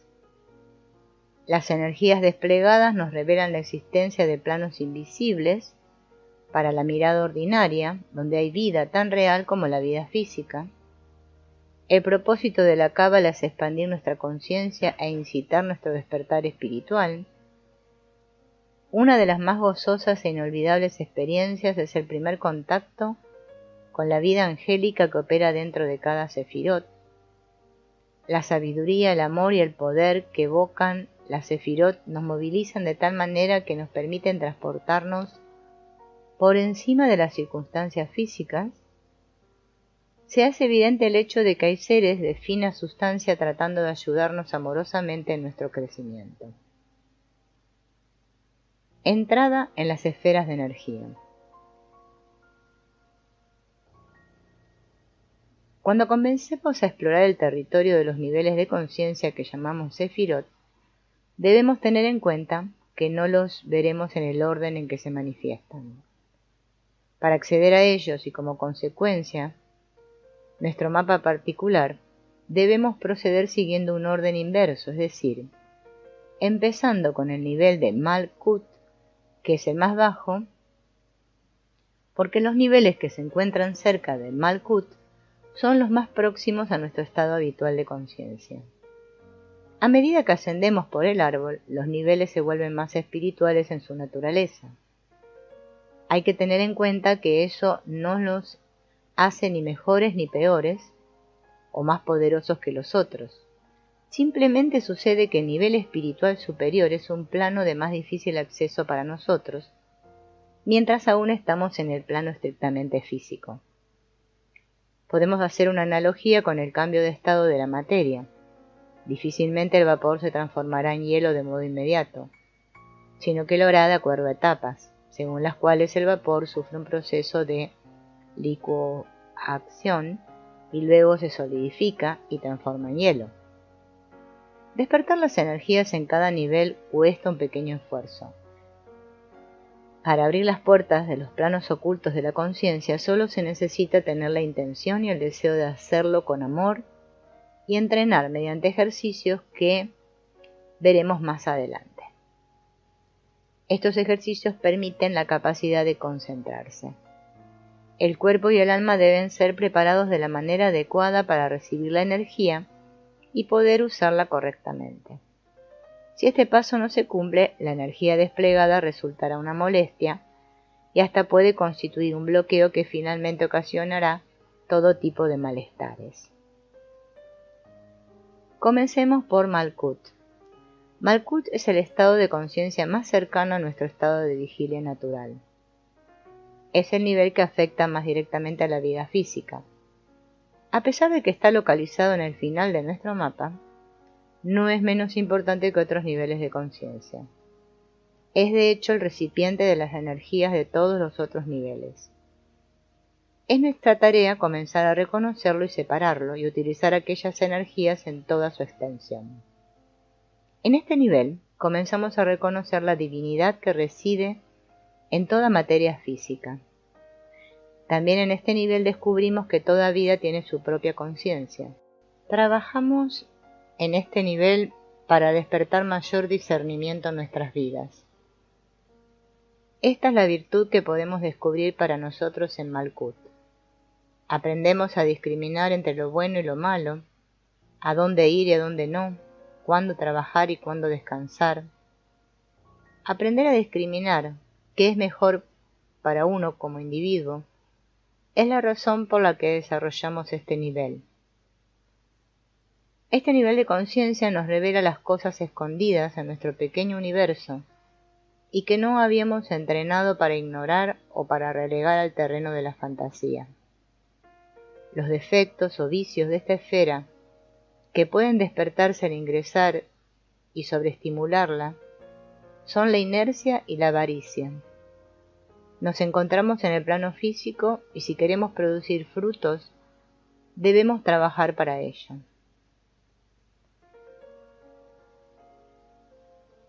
El aspecto divino que opera en este nivel es el llamado Adonai Haaretz, o Señor de la Tierra y del Universo visible. Es el Dios del reino del hombre, que tiene más directa influencia en nuestros asuntos físicos y materiales. Yesod es el nivel de conciencia asociado con la luna. Violetas profundos llenan este nivel. Corresponde a la fundación de los planos etérico y astral de la vida. En él nuestra mente puede construir las imágenes que nos conectan con los demás.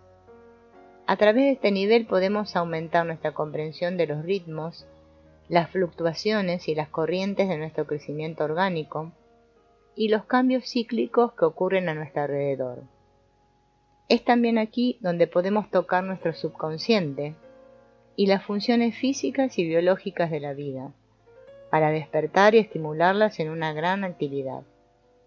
Podemos además construir las formas pensamiento y las imágenes que impulsarán el aumento de la energía de los otros niveles. La experiencia de Yesod despierta y fortalece nuestra independencia y actúa para que los otros también la obtengan. En este nivel aprendemos a ser más libres de acuerdo a lo que ya sabemos, de modo que también en este nivel de conciencia podemos comenzar a sintetizar. Si no se logra un equilibrio, lo que despertaremos a través de esta esfera es el ocio con el que nos contentamos después de encontrar y utilizar las virtudes de este nivel. Gran capacidad psicológica e intuición. Puede resultar un lugar del que no queramos movernos.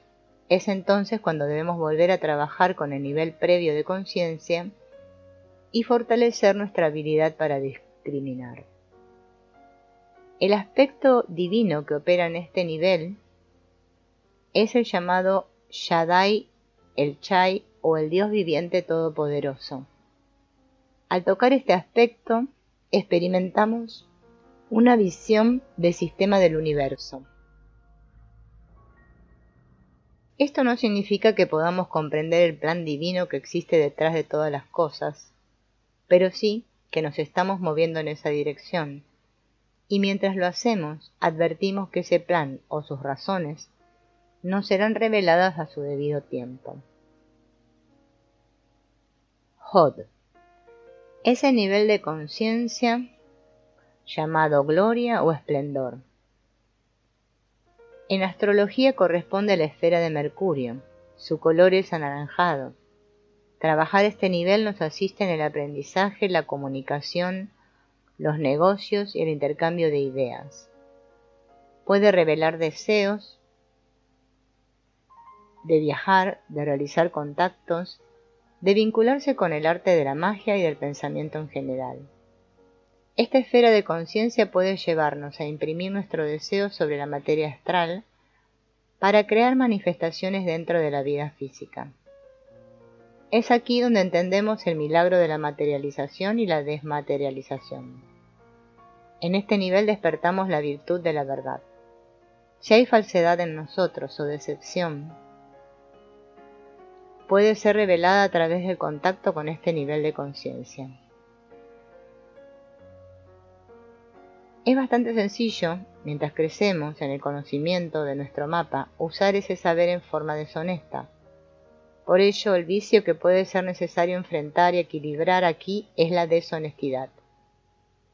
Sin embargo, al trabajar con las energías positivas a nuestra disposición en este nivel, aumentamos la verdad a un grado tal que la deshonestidad ya no es necesaria.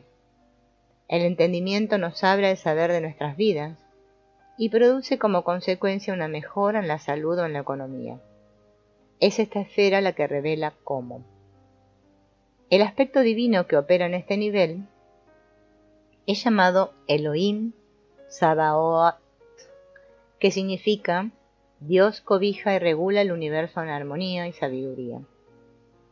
Este aspecto de Dios supervisa la evolución científica y el conocimiento del mundo.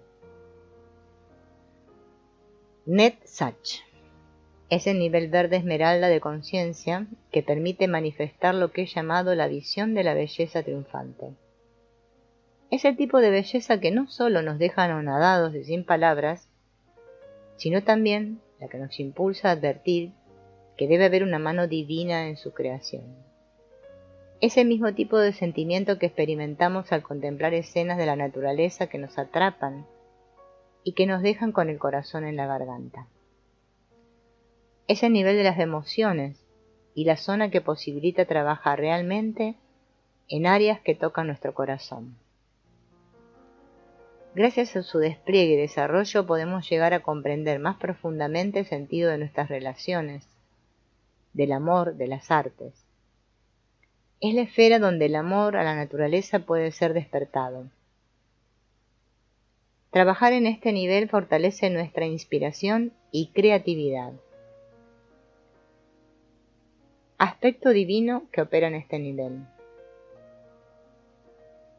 El aspecto de Dios que encontramos operando en este nivel más fuertemente es Jehová, Sabaoth o el Dios de los anfitriones. Necesitamos un Dios de anfitriones para lograr el dominio de nuestras emociones. Pero el que podamos vencerlas no significa solamente conquistarlas o reprimirlas, sino reconocerlas, utilizarlas y expresarlas en la forma más positiva y benéfica. Tiferet es el nivel de la belleza y el glamour. El brillo dorado del sol dentro de cada uno de nosotros puede encontrarse aquí. Es en este lugar donde trabajamos nuestra evolución, es decir, la habilidad para manifestar la conciencia de Cristo. Es el centro del mapa y por eso a través de él podemos armonizar todas las manifestaciones de energía.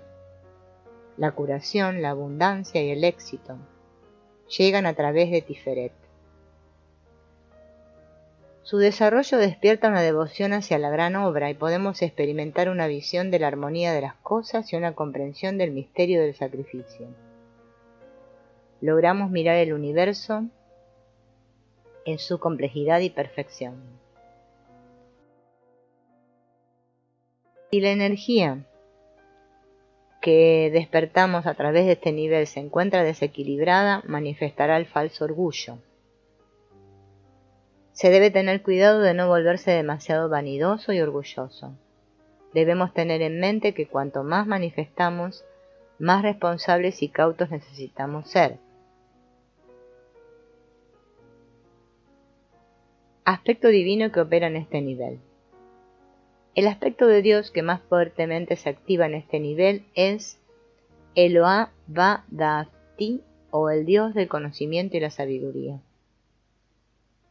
Este es el aspecto de Dios hecho manifiesto en la esfera de la mente, pero Dios opera a través de nuestra mente solo si se lo permitimos. Este aspecto gobierna sobre la luz del universo y está relacionado con el sol y la luz divina dentro de cada uno de nosotros, esperando ser despertada. Geburah. Geburah es el nivel de la severidad, el poder de la fuerza. Su templo está bañado en rojos y generalmente se le atribuye al planeta Marte. Es aquí donde podemos desplegar mayor energía y coraje. Podemos tocar este nivel para adquirir iniciativa, acción y buen criterio. Este nivel también gobierna el cambio, el desplazamiento o el derrumbe de lo viejo, para hacer lugar a lo nuevo. Trabajar con este nivel de conciencia manifestará una visión de poder, un temor por todas las fuerzas naturales y una comprensión de su uso. Es aquí donde advertimos el poder que somos capaces de controlar, junto con una realización de los resultados de tal poder y la responsabilidad necesaria para su uso. Si se desequilibra este nivel, puede despertar y manifestar crueldad y destrucción.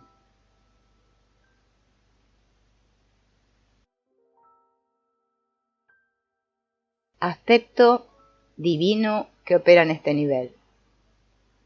Es Elohim Gibor, significa el Dios todopoderoso o el Dios de las batallas, juez y vengador del mal. Es el aspecto de Dios que corta con el poder de escasa utilidad. Chesed. Es el nivel que podemos desarrollar para obtener mayor abundancia, crecimiento, organización y prosperidad. Es a través de esta esfera que verdaderamente escuchamos el llamado a las alturas. Su templo es el templo azul de la gracia y la justicia y está relacionado con el planeta Júpiter. Trabajar este nivel de conciencia ayudará a alcanzar la paz y la gracia y a manifestar el amor y el poder verdadero en sus más altos niveles espirituales. Se trata de un amor sin juicios ni tasaciones y sin condicionamientos de ninguna índole. Esta esfera despertará la virtud de la obediencia, pero obediencia a un deseo más elevado. Si la energía de este nivel está desequilibrada, podemos manifestar fanatismo e hipocresía. Aspecto divino que opera en este nivel es el poderoso. Él gobierna con gloria, magnificencia y gracia, y la realización completa se obtiene ya cuando comenzamos a tocar este nivel. Binah. Es la esfera donde yace la comprensión. Se la relaciona con las influencias astrológicas saturninas. Saturno es el maestro que nos enseña que la paciencia y el tiempo son las vías hacia lo oculto. Esta esfera puede visualizarse de un color negro, ya que todos los colores están escondidos dentro del negro. cubre la gloria divina hasta que el tiempo y el entendimiento la revelen.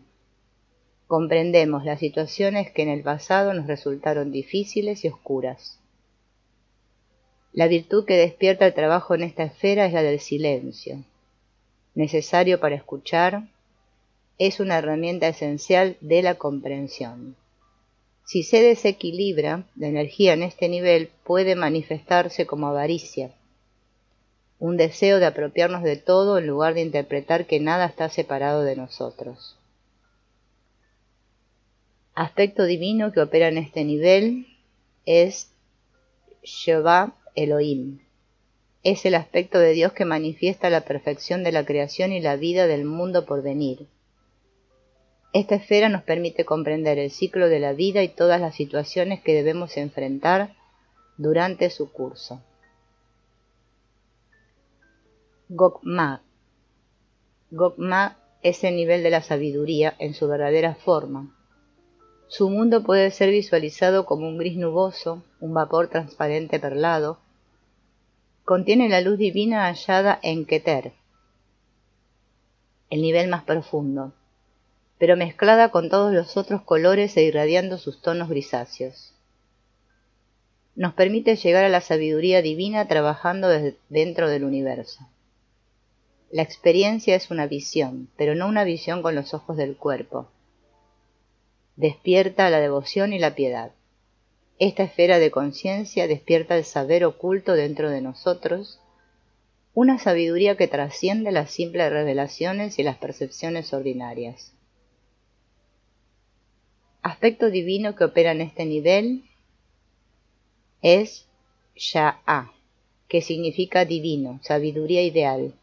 Dentro de su reino están todos los cielos estrellados, de modo que cuando lo tocamos también podemos tocar las estrellas. Keter es la corona y es el nivel más profundo. Ella fue la primera manifestación de la energía ilimitada de lo divino.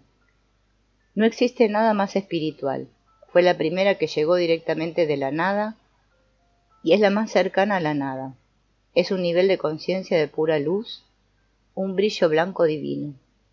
Es el último nivel que tocamos y despertamos antes de reunirnos nuevamente con Dios.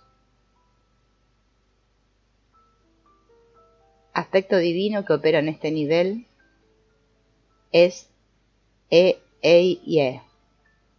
Este fue el nombre con el que Dios se presentó ante Moisés en el desierto cuando le habló desde una zarza ardiente y significa yo soy el que soy. Aquí la fuerza divina simplemente está y no puede verdaderamente ser comprendida por el hombre porque se encuentra muy cerca de aquello de donde proviene. En este nivel crece la certeza de que Dios es eterno, siempre estuvo y siempre estará para toda la creación. Ain Sof Or. Este es uno de los conceptos más difíciles de entender, ya que no hay representaciones que puedan describirlo. Es también el más abstracto. Ain Sof Or es la nada y también el absoluto, origen de toda procedencia tanto física como espiritual. Literalmente significa Ain nada, Ain Sof sin límites, Ain Sof Or luz ilimitada. Del Ain Sof emanan las Sefirot, las emanaciones. Es la nada absoluta que precede a la más espiritual de las Sefirot, Keter. Solo podemos abarcar esta noción de un modo aproximado. La finalidad de la Cábala y quizá de la vida misma es regresar a la nada.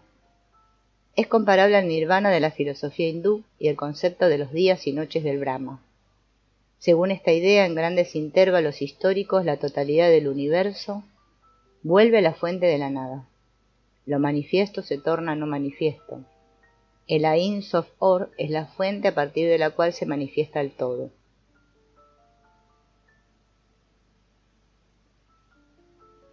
Sefirá oculta, Da'at. Entre Keter y Tiferet, las fuerzas de la salud, se encuentra Da'at, la Sefirá oculta. Según los cabalistas, es una esfera más del árbol y se le atribuyen innumerables propósitos y símbolos. Da'at que significa conocimiento, es el puente que permite cruzar el abismo que separa la divinidad de todo lo que no es completamente divino. Es el conocimiento que proviene de la experiencia y nos permite arribar a la perfección alojada en la tríada superior del árbol, Keter, Chok, Maa, Binah.